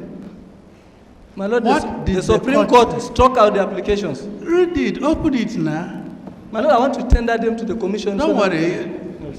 It's a law report. You don't need to tender it. Just you can cite it and we refer to it. But read out what the court said. The first case they went to Court of Appeal is reported in 1993 to Nigerian Weekly Law Report, part 236 at page 410. The appeal that they finally went to Supreme Court is reported in 1997 at Nigerian Weekly Law Report, part 515. What was the application before the Supreme Court? I read it, my Lord. What was the... By a motion on notice. Motion on notice. The applicants pray for the following orders. 1. Setting aside the judgment of the Judicial Tribunal on Civil and Communal Disturbances in Kaduna State, presided over by Honorable Justice B.O. Okadibo, delivered on 2nd February 1993, in charge number KD/C and CDT/5/9, Federal Republic of Nigeria versus Major General Zamani Lekod and 6 others. 2, nullifying the proceedings of the said tribunal from the 4th day of December till the said date of judgment. My Lord. What happened? Why are you closing? What happened? My Lord, my Lord want me to read the entire report? You wanted to tender. Wouldn't we read the thing if you tender it? You read it for us then. My Lord, I'm That's the application before the court. What did the court say? And why did they say what they said? My Lord, the Supreme Court struck out the application. Did they give reasons for striking out? Yes, they did. Well, the lead judgment, in the lead judgment of Kutigi JSC. What reason did they give? That the application was incompetent. Read it there. Are you afraid to read it? You have it. My Lord, I will read the entire law report, but I will request, my Lord, if I could have some water. I will read the whole thing.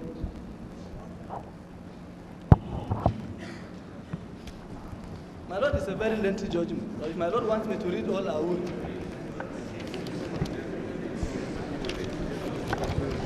Whenever the court strikes out a thing, it gives reasons. There must be reasons why they struck it out. I'm going to read it to my Lord.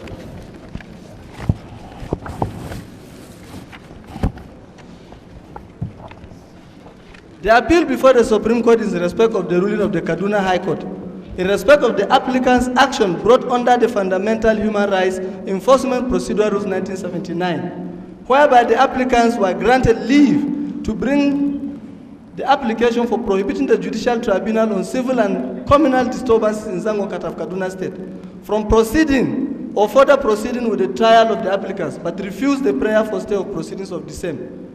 The applicants appealed to the Court of Appeal against the order of refusing stay of proceedings of the tribunal. The Court of Appeal, by a majority of 2-1, held that the Kaduna High Court lacked jurisdiction to entertain the application. It therefore struck out the motion before the High Court. The applicants then appealed to the Supreme Court and also filed an application for stay of proceedings of the Kaduna High Court. While the appeal was pending, applicants were tried and convicted by the tribunal. The applicants then brought a motion before the Supreme Court, praying for the following. I had already read the earlier two prayers. And then 3, fixing a date for hearing of the application filed by the applicants on 2nd of December 1992 for stay of proceedings of the First Respondents Tribunal, pending the determination of the appeal, and for such further order or orders as the Honorable Court may deem fit to make. And further take note that the grounds of the said application are as follows. 1, on the 2nd day of December 1992, the appellants filed in the Supreme Court an application on notice for an order for stay of proceedings in charge number KD/C/CDT/5/92, then pending before the first respondent until the final determination of the appeal, then pending before the Supreme Court. On the same day, the applicants filed an ex parte application for stay of aforesaid proceedings until the determination of the motion on notice referred above.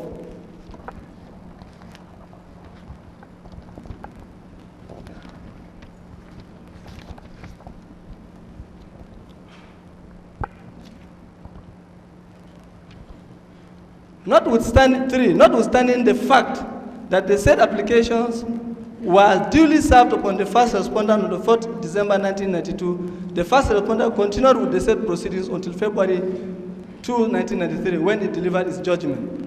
By thus proceeding with the trial, the tribunal had preempted the exercise of the jurisdiction of the Supreme Court to grant a stay of proceedings. Notwithstanding the fact that the application for stay of proceedings pending appeal was patently urgent, the Supreme Court has failed to list the application for hearing. The motion was supported by an affidavit of 9 paragraphs sworn to by one Adewale Adesokun, a legal practitioner in the chambers of Messrs. J.O.K. Ajayi and co-solicitors to the appellant. Paragraphs 2 to 9 read thus. My Lord, if I may skip it. Meanwhile, the relevant proceedings and judgment of the tribunal sought to be set aside were not made part of the record before the Supreme Court, nor attached to the motion in question. Moreover, the tribunal had long concluded its proceedings and consequently disbanded and wound up. The respondents on their own did not file any counter affidavit to the motion. They, however, opposed the motion and prayed the Supreme Court to dismiss same. Held, what is the held? Unanimously striking out the application. Read that I heard. What did they hold? One, both the court from which an appeal lies, as well as the court to which the appeal lies, have the duty of ensuring that the appeal, if successful, is not rendered nugatory, and the court will make an order to that end. However, in the instant case, the appeal of the applicant has its origin in the High Court, Kaduna, and not in the tribunal whose judgment the applicant seeks to set aside. As such, the application cannot be granted. The court referred to series of authorities. Pakutigi JSC at page 34, paragraph A to C. It appears to me, therefore, from the facts stated above, that there is nothing directly emanating from the proceedings of the tribunal before the High Court or Court of Appeal or this court. The issue is simply about the jurisdiction of the High Court regarding the ex parte application made at the High Court by the appellants themselves. Chief Ajayi in his address has made no attempt to show us that an appeal lies from a decision of the tribunal to the High Court or to the Court of Appeal to this court. And clear enough, no decision of the tribunal is involved, either in the motion before the High Court or in the appeal. I am therefore inclined to agree with Mr.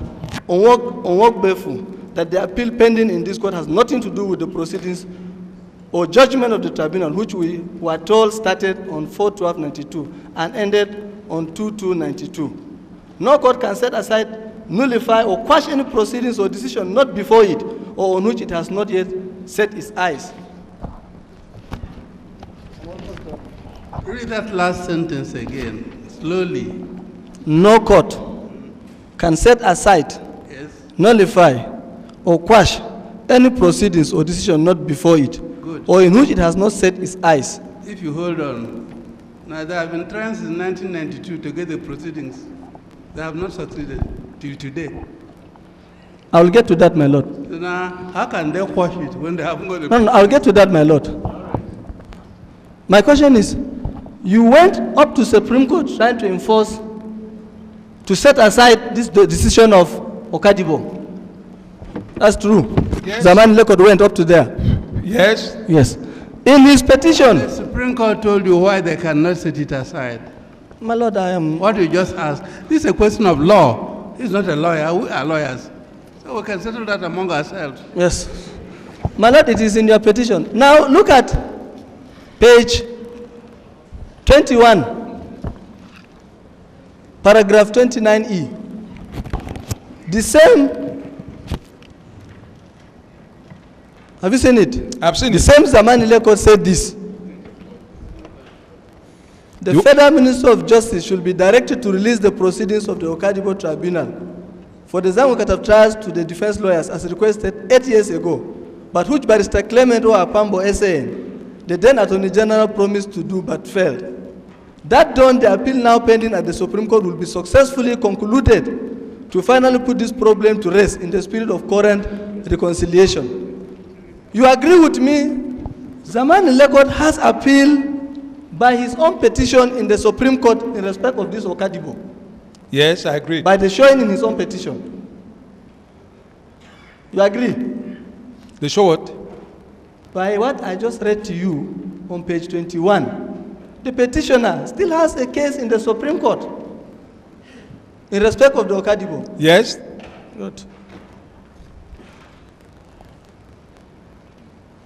Do you believe in the judicial system set up by our constitutions? Do I know it? Do you believe in About them? that one, whether you believe or not is irrelevant. Do I know it? You are bound by it, whether you believe in it or not. Go on, next question. Mr. Ayok, Yes, my lord. you delved extensively on the cause of the riot. Is it true that all the issues of the remote and the immediate cause of the riot, a tribunal was instituted by Kaduna State Government, constituted by Kaduna State Government to investigate that? Yes. And the report exists with the Kaduna State Government. Yes. The report also called for memoranda just as this commission is doing. Yes. It is also true that no Hausa Fulani from Zangon Kataf was on the tribunal constituted by Kaduna State Government. Hausa Fulani? Yes, you objected. Is there any difference between the Hausa in Zangon and the Hausa in Zaria? What is the difference there? Are they not all Hausas? Answer my question. Was there a Hausa Fulani from Zangon Kataf that was on that Judicial Commission of Inquiry? All knowledge. What I was talking, Hausa were represented and Kataf were not there. Unless if you want to differentiate between the Hausa and Zangon. Because Kataf were not there, that was the basis why you withdrew. That was the second one. The first one, we went there was no way for us. Yes. I see. Thank you. You know very well the problems in Zangon Kataf has been one of envy and hatred. And when you refer to Hausa Fulani, you simply refer to Islamic religion. And that was your problem. Same what? When you refer to Hausa Fulani in Zangon Kataf, your problem is you simply refer to the Islamic religion, and that's your problem. Is that so? Yes. I see. You know Samaru Kataf very well. Yes. There is, as you come into that town, there's a multi-million naira Samaru Kataf Central Mosque constructed. Yes. You know who constructed that mosque? You as a Muslim, you know better. Now I say, do you know? How can I know? If you ask me of a church, I will tell you. Yes. But when you ask of a member... To your knowledge, it has been a problem in your local government. Who has been? That mosque has been a source of problem in your local government. Is that what I are telling the world? Yes. I see. It's on the pages of newspapers. It has been a problem. And it's still existing with the old pens there. The mosque is still existing with old pens there. Nobody touched it. Yes, because your plans... What is the problem there? Because your plans to destroy it was not successful. Please have a look at the details. So, all right. Show him these details. Look at this paper. It's a photograph of the mosque there. Go through.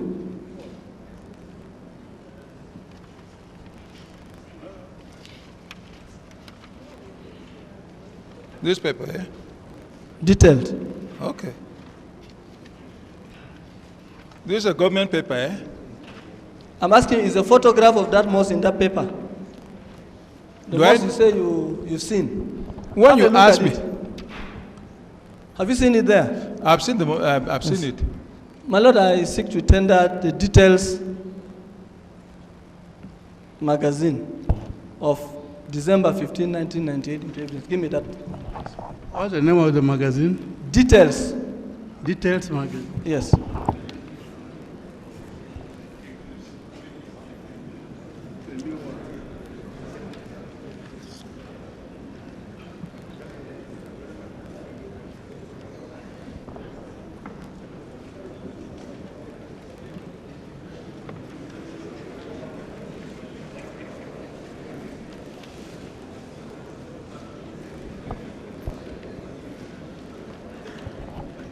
Is this published by King Rich? I beg your pardon, my Lord. King Rich. I can't hear, my Lord. Oh, don't worry then. With 23. Yes.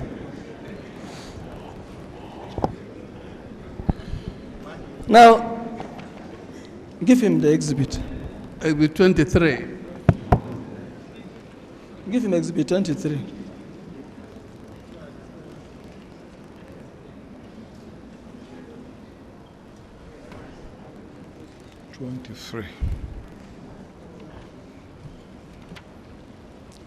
Go to page 26 of exhibit 23. Yes, I've seen the last page, isn't it? Yes. The last paragraph of the first column. Only recently. Have you seen that? Can you read that to this commission?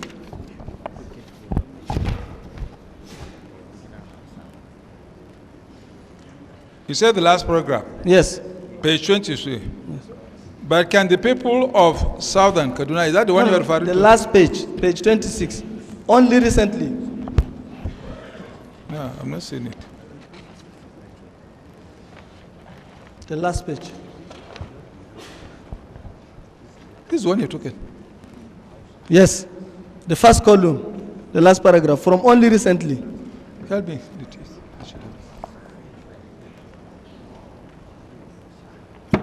Oh, sorry.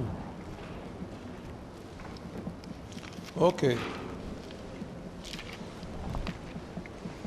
Only recently, the people signed a petition to the federal government demanding that their chief palace be transferred to Zangon. According to the petition, the people had argued that they fought a war and expected to be in Zangon, where the war was won, and not Samaru, Kataf, which government manipulated and hosted them living Zangon, their ancestral home, in the control of the settlers. Is that the one?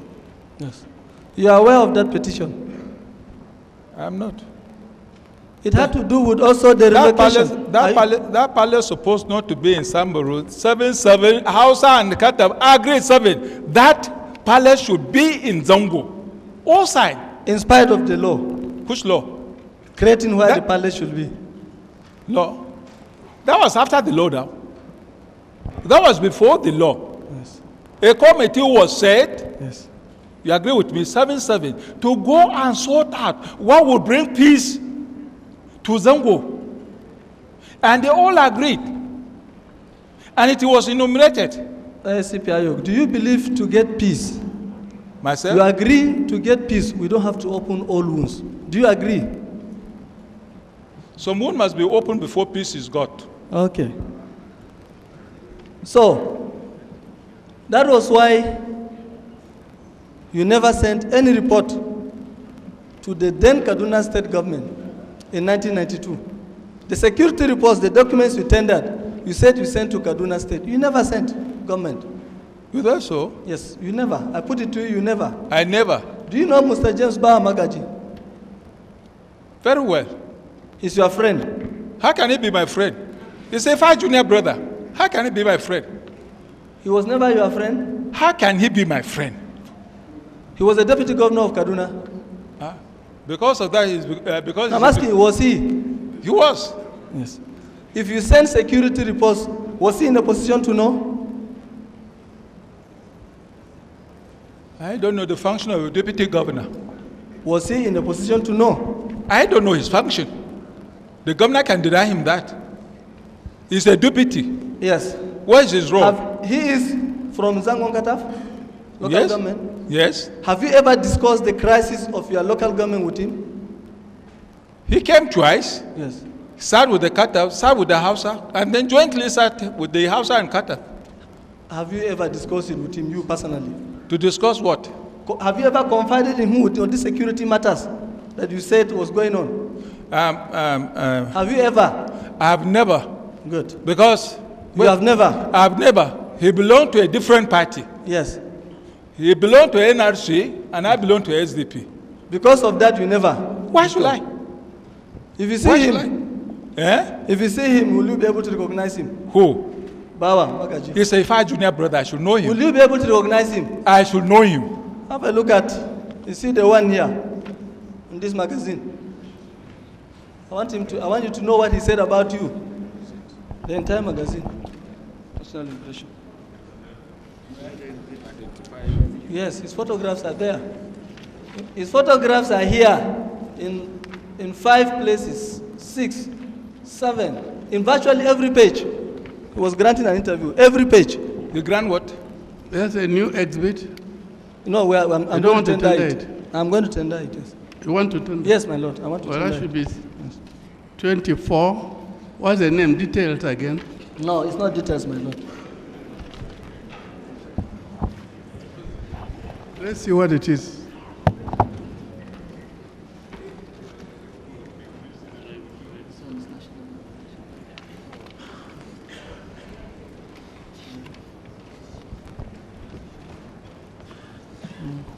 Yes, Exhibit 24. What's the heading of Exhibit 24?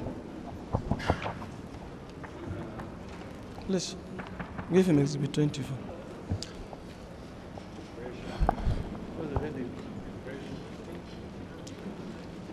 New impression.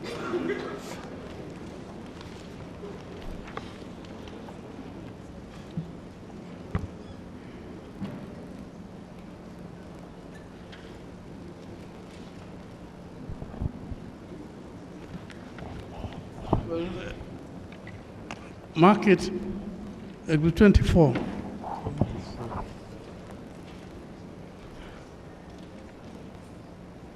Please, I have made it for ease of reference. I have marked, I have highlighted the portions where he spoke about you. Yes, about your security reports. Could you read it to this commission? Okay. Yes. The questions that were asked to him and his answer, yes. Answers. Did you have any security report as to what the chairman was doing? James, security reports are usually some kind of information. They will tell you that we see a problem here, but everything is under control. We will keep you posted. This is what they tell you. It is not like there was a plan to fight tomorrow. If you have security report that people are going to fight, then you can prepare for that. But a situation where somebody goes into the market and trying to sack it, exchange of words can ensure that before you know it, two people can start fighting. And when they start fighting, people will take side with their own, and before you know what is happening, it has gone to town. You want me to read the whole thing? Have you finished the area highlighted? No. Okay. You marked so many. Yes. Mr. Atiok, do you believe that Hausa Fulanis are still settlers in Zangon Kataf after 300 years? Hausa are there. I don't know the Fulani you are talking, because the Fulani are staying with Kataf. I don't know the Fulani you are talking about. Hausa are in Zango and the Fulani are in Kataf to staying with Kataf. Now, do you believe after 200 to 300 years they are still settlers? Yes, I still believe that. They are settlers? Yes, they are. Okay. They are. And you still believe they don't own land?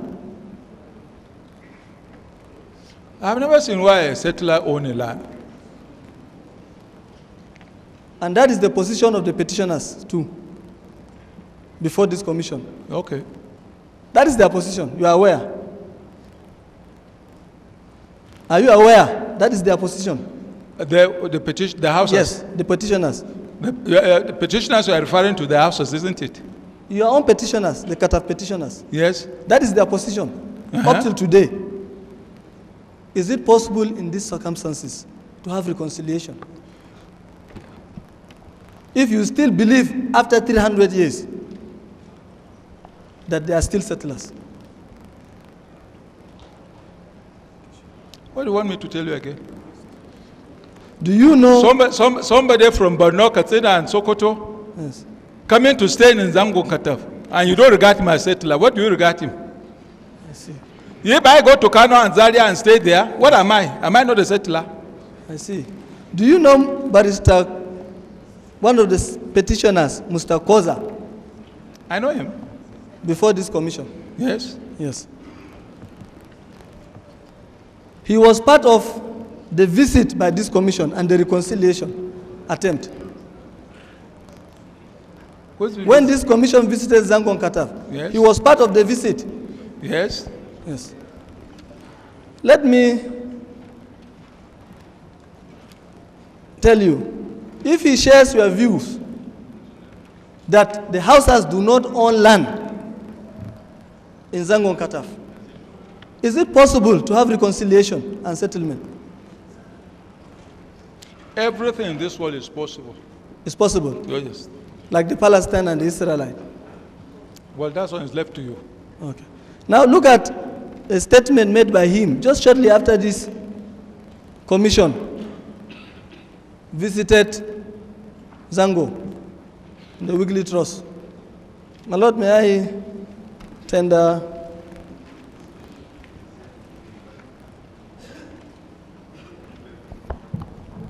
the weekly trust magazine, titled Just Carnage.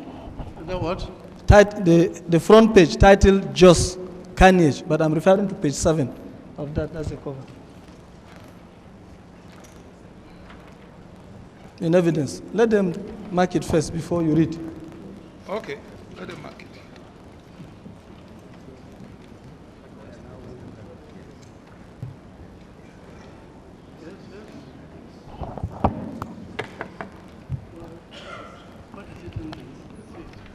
The last is buttons. Yes.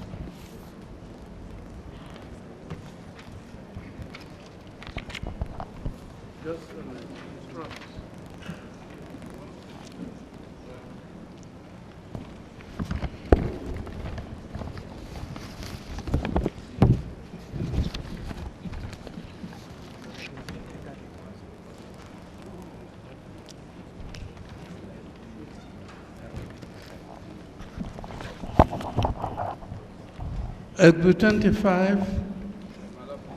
Yes. Could you read, please, the portion I highlighted? There were 3 interviews there, one by the Attorney General of Kaduna, one by the House of Fulani representative, and that of Kwaza. Be kind to read it to the commission. Chiefdom for Hausa? This is the one you're talking Yes. Okay. The side I highlighted. Chiefdom Only those of us, yes. The portions highlighted for time. Chiefdom for Hausa is a no-go area. Kataf used leader. Because you see leadership. Well, let's talk about land. The land belongs to the Kataf. The Hausa people just came and were settled there. So the land belonged to the Kataf, and it still belongs to the Kataf. The Kataf are very accommodating.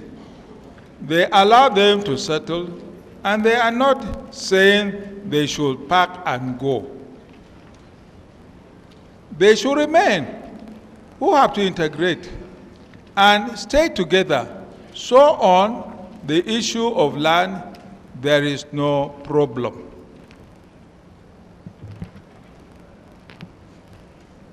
Farmland. And you will also recall that some of those who were alleged to have committed the crimes were arraigned, tried, and those found guilty, convicted, and sentenced. Some of these actions overtook the recommendation in the white paper. But the main issue that remains to be addressed now is the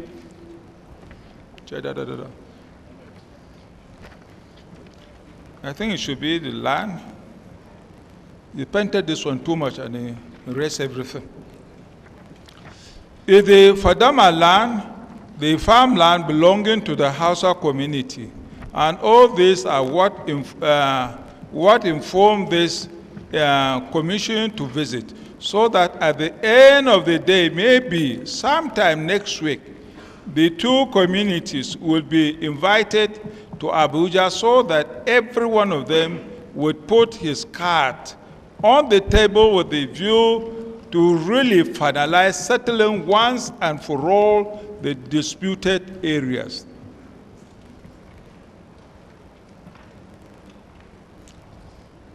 Koza, you see, when you talk of a chiefdom presuppose that you have land. This land belongs to the Kataf, who cannot have 2 paramount rulers on the same land. It is not going to be possible. Some are saying that we have accommodated them. We have been able to give them a district which is not done anywhere. We have a lot of our people in Zaria.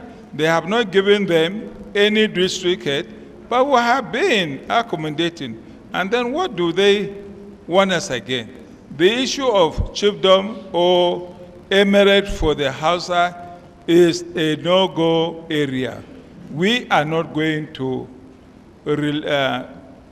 tolerate that. Yes, this is the position of the petitioners as of last month. As regards chiefdom or chieftaincy and land ownership in Zangon Kataf. Yes. Who are the majorities inside Zangon Kataf town, in all honesty? Inhabitants. Is it the Hausas or the Atia? No. Inside Zangon Kataf town. Zangon town has been long a no-go area for non-native, non-tribe. So 99% are all houses. Yes, 99% yes. are all houses. Thank you. Were you a party to the parley at Zango town with houses and Kataf people and the joint meeting on August 95 at the Government Day Secondary School at the instance of Kanalaw Al-Jafar Isa? All the members of the peace committee were there. You are a party? Where was I ought to? It is true that it was reported to that parley that the former head of state and his second in command were briefed and they were involved in the resolution of the conflict. The head of state? The former head of state, yes. That he was? It was reported in that meeting by the military administrator of Kaduna State, Kanalaw Al-Jafar Isa, that the former head of state and his number 2 in command, that's late General Sani Abacha, and Oladipo Dia, were fully briefed about the moves to settle the issues between the Hausas and the Katafs. And what do you want me to say? What do you want me to say? Was that reported in that parley? I can't remember. Can't remember. What the military governor said to the head of state? Was Zamani Lekot ever present at those parleys? He was not there. He was not there. Did he contest for the stool of Atiep chiefdom? Is this a part of the land dispute? I'm asking you, did Zamani Lekot contest? That is a personal affairs of Kataf. To your knowledge? This is a personal affairs of Kataf. You are a witness of truth. To your knowledge, did he? No doubt about that. On Bible. Yes, did he contest? He didn't contest, but his people asked him to be there. He was obeying what his people asked him to do. Yes. Now, it is the resurfacing of the petitioner, the first petitioner, Zamani Lekot, that is now causing friction again in Zangon Kataf. Yes. Opening all wounds. What type of friction is that? Yes. Such as attempts to demolish a mosque in the market and the appointment of a Kataf man as the market master again. After the riots of 1992, both the first and second emanated from the market problem. The chairman of the local government has again appointed a Kataf man as the market master. You are aware? Yes. You are aware? Yes. And you are aware the initial problem was that of market? Yes. And the new market master has also demolished a mosque in the market. Was there any mosque there? You won't know. How can I know? Do you know? I don't even go to the market. Yes. I don't even go to the market. But you know the market master that was appointed is a Kataf man. Yes. Not a Hausa man, who are 99% in Zango. Oh, see. Is that your sense of reconciliation? That's a prerogative of the chairman of the local government. He can appoint anybody. I see. So do you unless if you say that place is earmarked for Hausa all throughout the life, they should be the market masters. Sir, the truth of the matter, there has been an agenda well articulated by the petitioner at page 18, paragraph 29, the crux of the matter. I'll read it to you. Please and do, sum thank up. you. The main problem between the Atiap people, including the whole of other southern Kaduna communities, and our Zazau brothers and sisters over the years, has always been our resisting the use of legacy of the indirect rule to colonize us.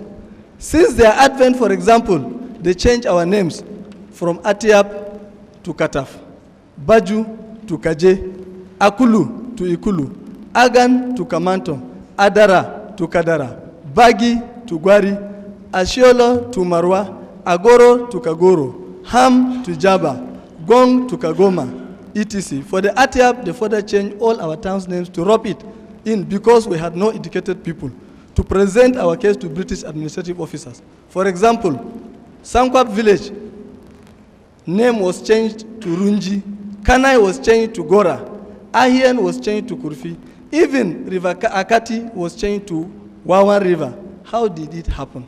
You may ask. They used their proximity to the British colonial administration to print these names in the government records and on the maps, which as school children we had to swallow hook, line, and sinker. So today, you are no longer school children. You are out to fight that. That is the crux of the matter.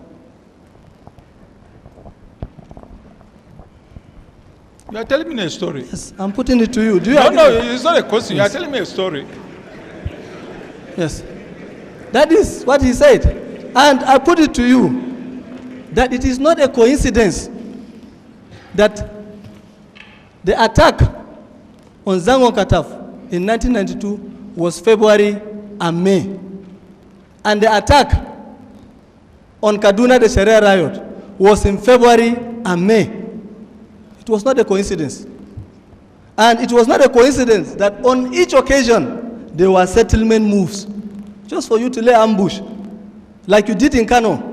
Let's settle, you came here and presented your petition. I put it to you, there is no good faith. There was an ambush in Kano. Yes, we were to come and settle, you came here and you are presenting your petition. Yes. To come and report settlement.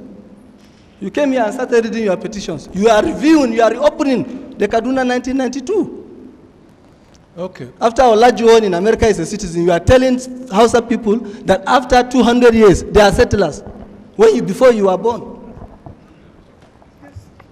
So, as an assistant commissioner of police, I put it to you, and I will show you, by way of evidence, there is a plan, long time.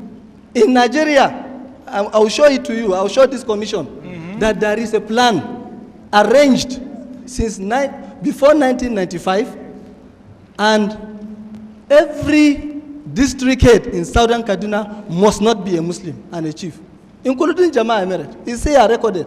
Are you quarreling about that? That is why you are killing people. So it's not a matter of what you are painting before your petition. Your petition is a gimmick. That is the truth. I'm sure if you have to be a Christian, you wouldn't say that. If I were to be a Christian, you wouldn't say that. You have the Bible there, sir. Look at it here. Please, can you pick the book of Leviticus? To do what? Are you changing to a pastor? Let's pick it. To do what? My Lord, he has challenged me. I'll show him. Please pick it. Pick it. Go to Leviticus. Let me read it to you to show you how Christian I am. Yes. Leviticus, my Lord, chapter 19, verses 11, 15 to 17, and 33. Is it an exhibit? My Lord, we are talking settlement. If I may read this to him, let me read it to him, my Lord. He said, because I was not a Christian. Let me read it to him. Yes. Do not steal. Are you sure that's the Bible? My Lord, the good news. Incidentally, my Lord advised me. Can you read it? Incidentally, my Lord advised me, if I want to be an advocate in 1985 to be reading the Bible. Since then I've been reading. And I want to prove it to him. Let me read it to you. Are you allowed to hold it? I believe in it as a Muslim. Oh, very good. Yes, it's all misunderstanding. Do not steal or cheat or lie Do not make a promise in my name if you do not intend to keep it. That brings disgrace on my name. I am the Lord your God. Be honest and just when you make decisions in legal cases. Do not show favoritism to the poor or fear the rich. Do not spread lies about anyone. And when someone is on trial for his life, speak out if your testimony can help him. I am the Lord. Do not bear a grudge against anyone, but settle your differences with him, so that you will not commit a sin because of him. Do not take revenge on anyone or continue to hate him, but love your neighbor as you love thyself. 33. Do not ill-treat foreigners who are living in your land. Treat them as you will a fellow Israelite, and love them as you love yourself. Remember that you are once foreigners in the land of Egypt. I am your Lord. Yes. I open again. So,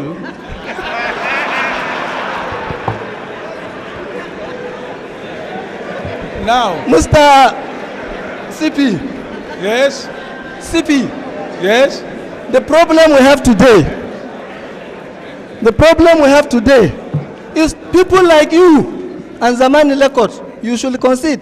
It's people like you. You are misleading the uneducated people, the elites.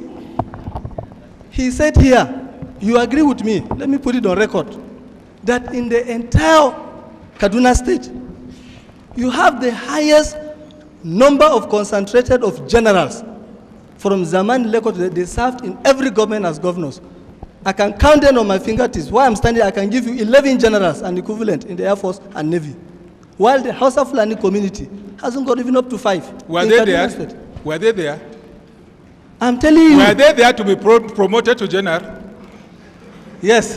And yet. And why were they not promoted to general? Yes. Yet, you complain, in spite of all the ex-servicemen in Southern Kaduna, you complain. They were all promoted on their performances. Yes, I'm coming. Not that they were promoted because they are from Southern Kaduna. Yes.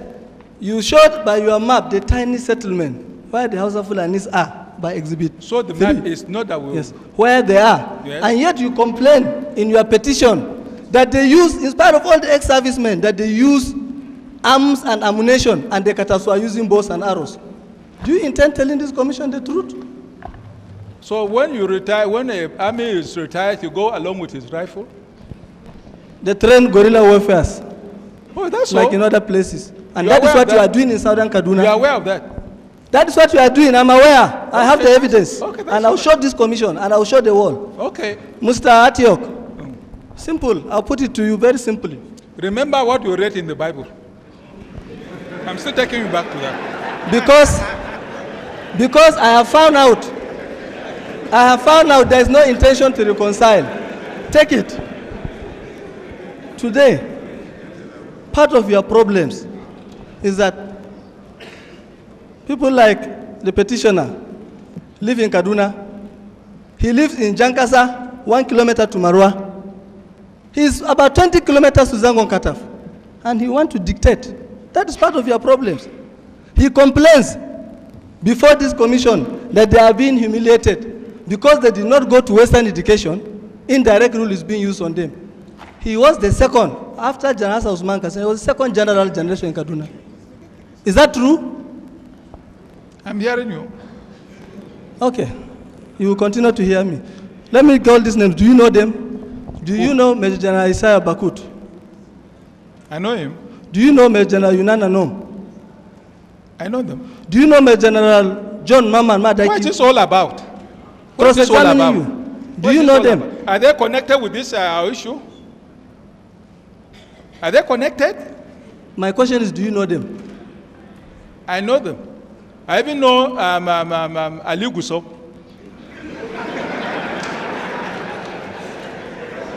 And he's from Kaduna State. Eh? He's from Kaduna State. Ali Gusau is not from Kaduna State, but somehow he was my boy when I was in Gusau. He was your? My boy. Okay. He's hearing you, don't worry, go ahead. He was your boy? Oh, yes. Congratulations. Thank you very much. So, Mr. Finally, before I leave you, if we must settle, you must tell this commission the truth. And you must avoid all this Hausa Fulani and think as Nigerians. Do you agree? and allow the provisions of the Constitution that allows Nigerians to reside everywhere. Okay. So you think Do you accept that? Kataf never think like Israelis or Pakistani. We think as Nigerian. And we'll continue thinking as Nigerian. Not as Zango, Kataf. Zango, you can't separate an Hausa man in Zango and Kataf. I'm telling you. Good afternoon.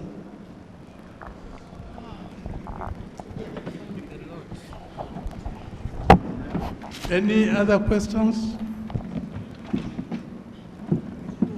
Well, I don't know whether you wanted to tender the law report.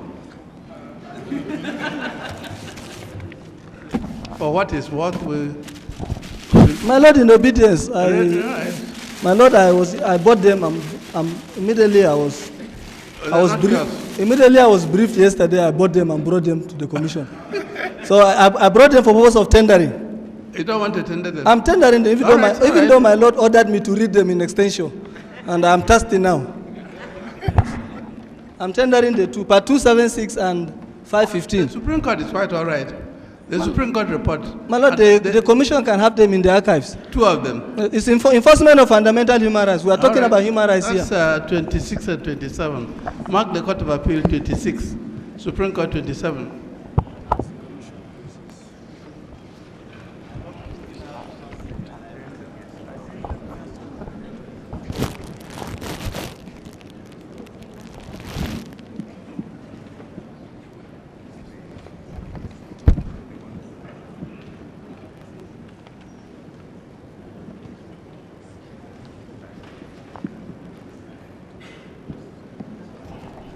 Chief Aja, are you re-examining?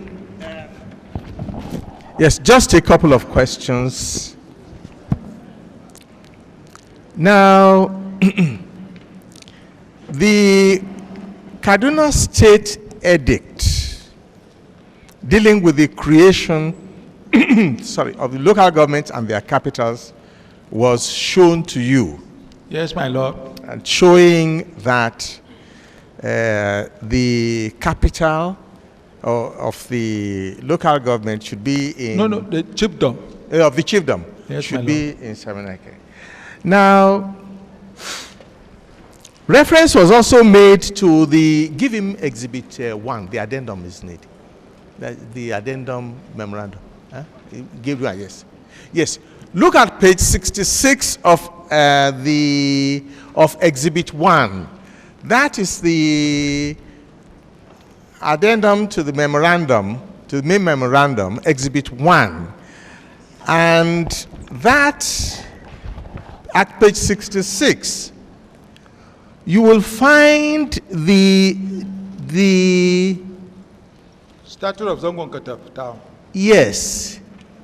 The decision of the Muazu panel or recommendation with respect to the status of Zangon Kataf town and what both parties agreed at the time when this memorandum, when they all signed. Page 66, have you got it? I got it, my Lord. Yes, because the edict has gone and made another town the capital. Yes. Now read what the parties agreed with all each 7 of the representatives of each side signed with AVM Muazu. Paragraph 18, status of Zangon Kataf town. Read it out, please, the whole page. Status of Zangon Kataf town. In considering elements necessary for the peaceful, harmonious living and lasting peace, the two communities are agreed on the need to define and restate the role and implication of Zangon Kataf town as follow. 1. Zangon Kataf town as the place where the Hausa Fulani live and have their farmland. Zangon Kataf town as a district headquarters. District headquarters for all the communities in the district. 3. Zangon Kataf Town as the administrative headquarters for the purpose of citing projects.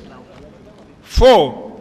Zangon Kataf Town as the potential headquarters in the event of the creation of a new local government. Zangon Kataf Town as the headquarters in the event of the creation of Kataf Chiefdom. Zangon Kataf Town as the headquarters in the event of the creation of the Zangon Kataf Urban District. Yes. So that is what the 7 representatives each of the parties agreed with AVM Mwazu. Yes. Zango Kataf Town as the headquarters in the event of the creation of Kataf Chiefdom. Yes. Now, what has that edict done? Has that edict acted in accordance with what you agreed? Not at all. Instead, it created trouble. Yes. And it has now chosen another town. What town is that? Samaru. Samaru. Without consulting the Hausas and the Kataf. Yes. So that is actually a violation of the agreement you all reached on both sides. Now, my learned friend drew your attention to exhibit, I think 2. That is the jihad letter. Yes. Which, of course, speaks for itself and is contended that it was not signed. Of course, the copy that is there is not signed. It says signed and a name is printed there. The copy, what you got, what you received yourself, was it the original or was it a copy of a document sent to somebody else? It was an original. Right, okay. So what you have now claims to not have been signed by the original. But what is the name of the person who claimed to have written it? You have it there, it speaks for itself. Written. Anyway, yes. No. He says, as signed. Aliyu I. Jibrin. Ali I. Jibrin. Yes. And he gives his address. The Zango. Yes. Is he a man who is known in Zango? He's residing in Zango. Yes. He resides in Zango? Yes. Right. That is all for the witness.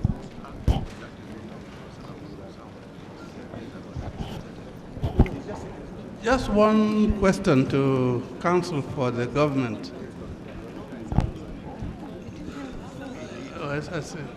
Well, for lawyers, at least, you tendered Exhibit 21. You tendered Exhibit 21. May I be reminded what is it? That's the edict.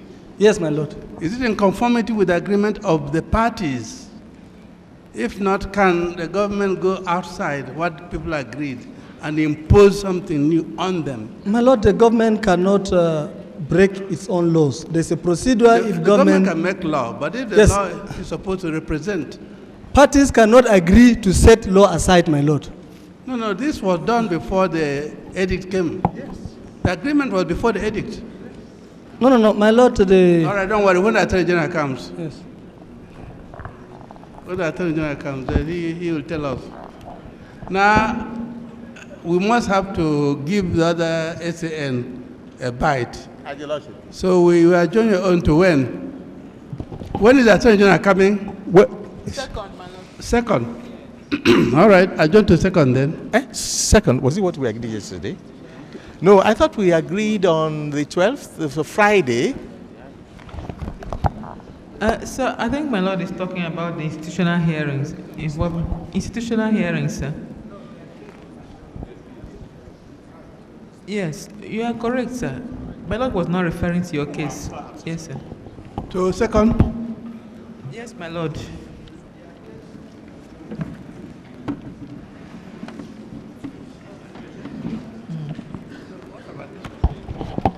Oh, it's the 5th. Yes. No. My lord, I'm so sorry. It's the 5th.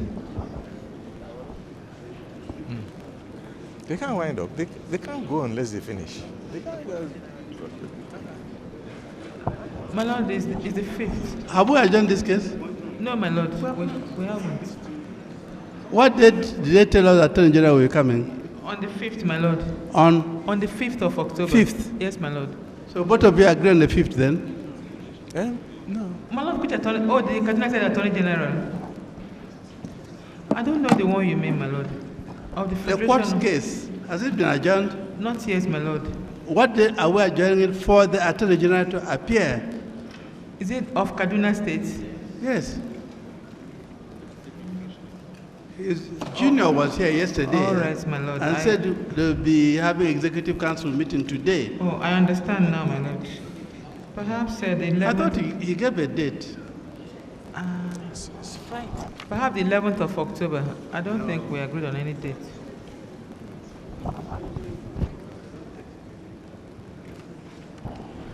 All right, give us a date. Let it not be on a Wednesday, because it's being council. The 11th, my lord.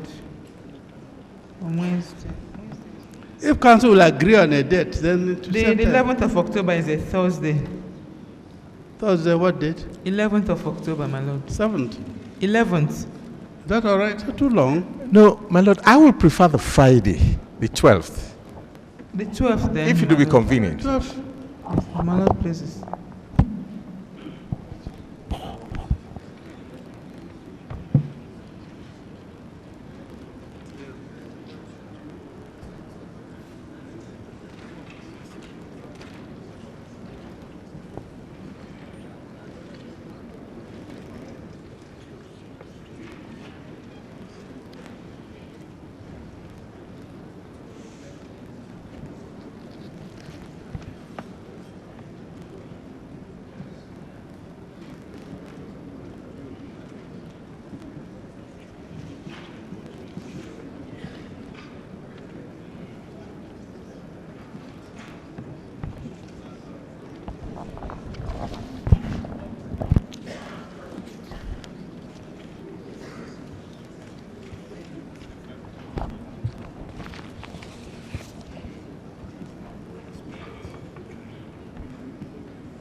This case stands adjourned to the 12th to enable the Attorney General of Kaduna State to attend. I hope we inform him. Instead of that day, he said he doesn't know it. How do you inform him? Anybody from the office there? All right, either give him another fresh hearing notice or something. Now call the other case in which the SN is interested. 393, I suppose. 393.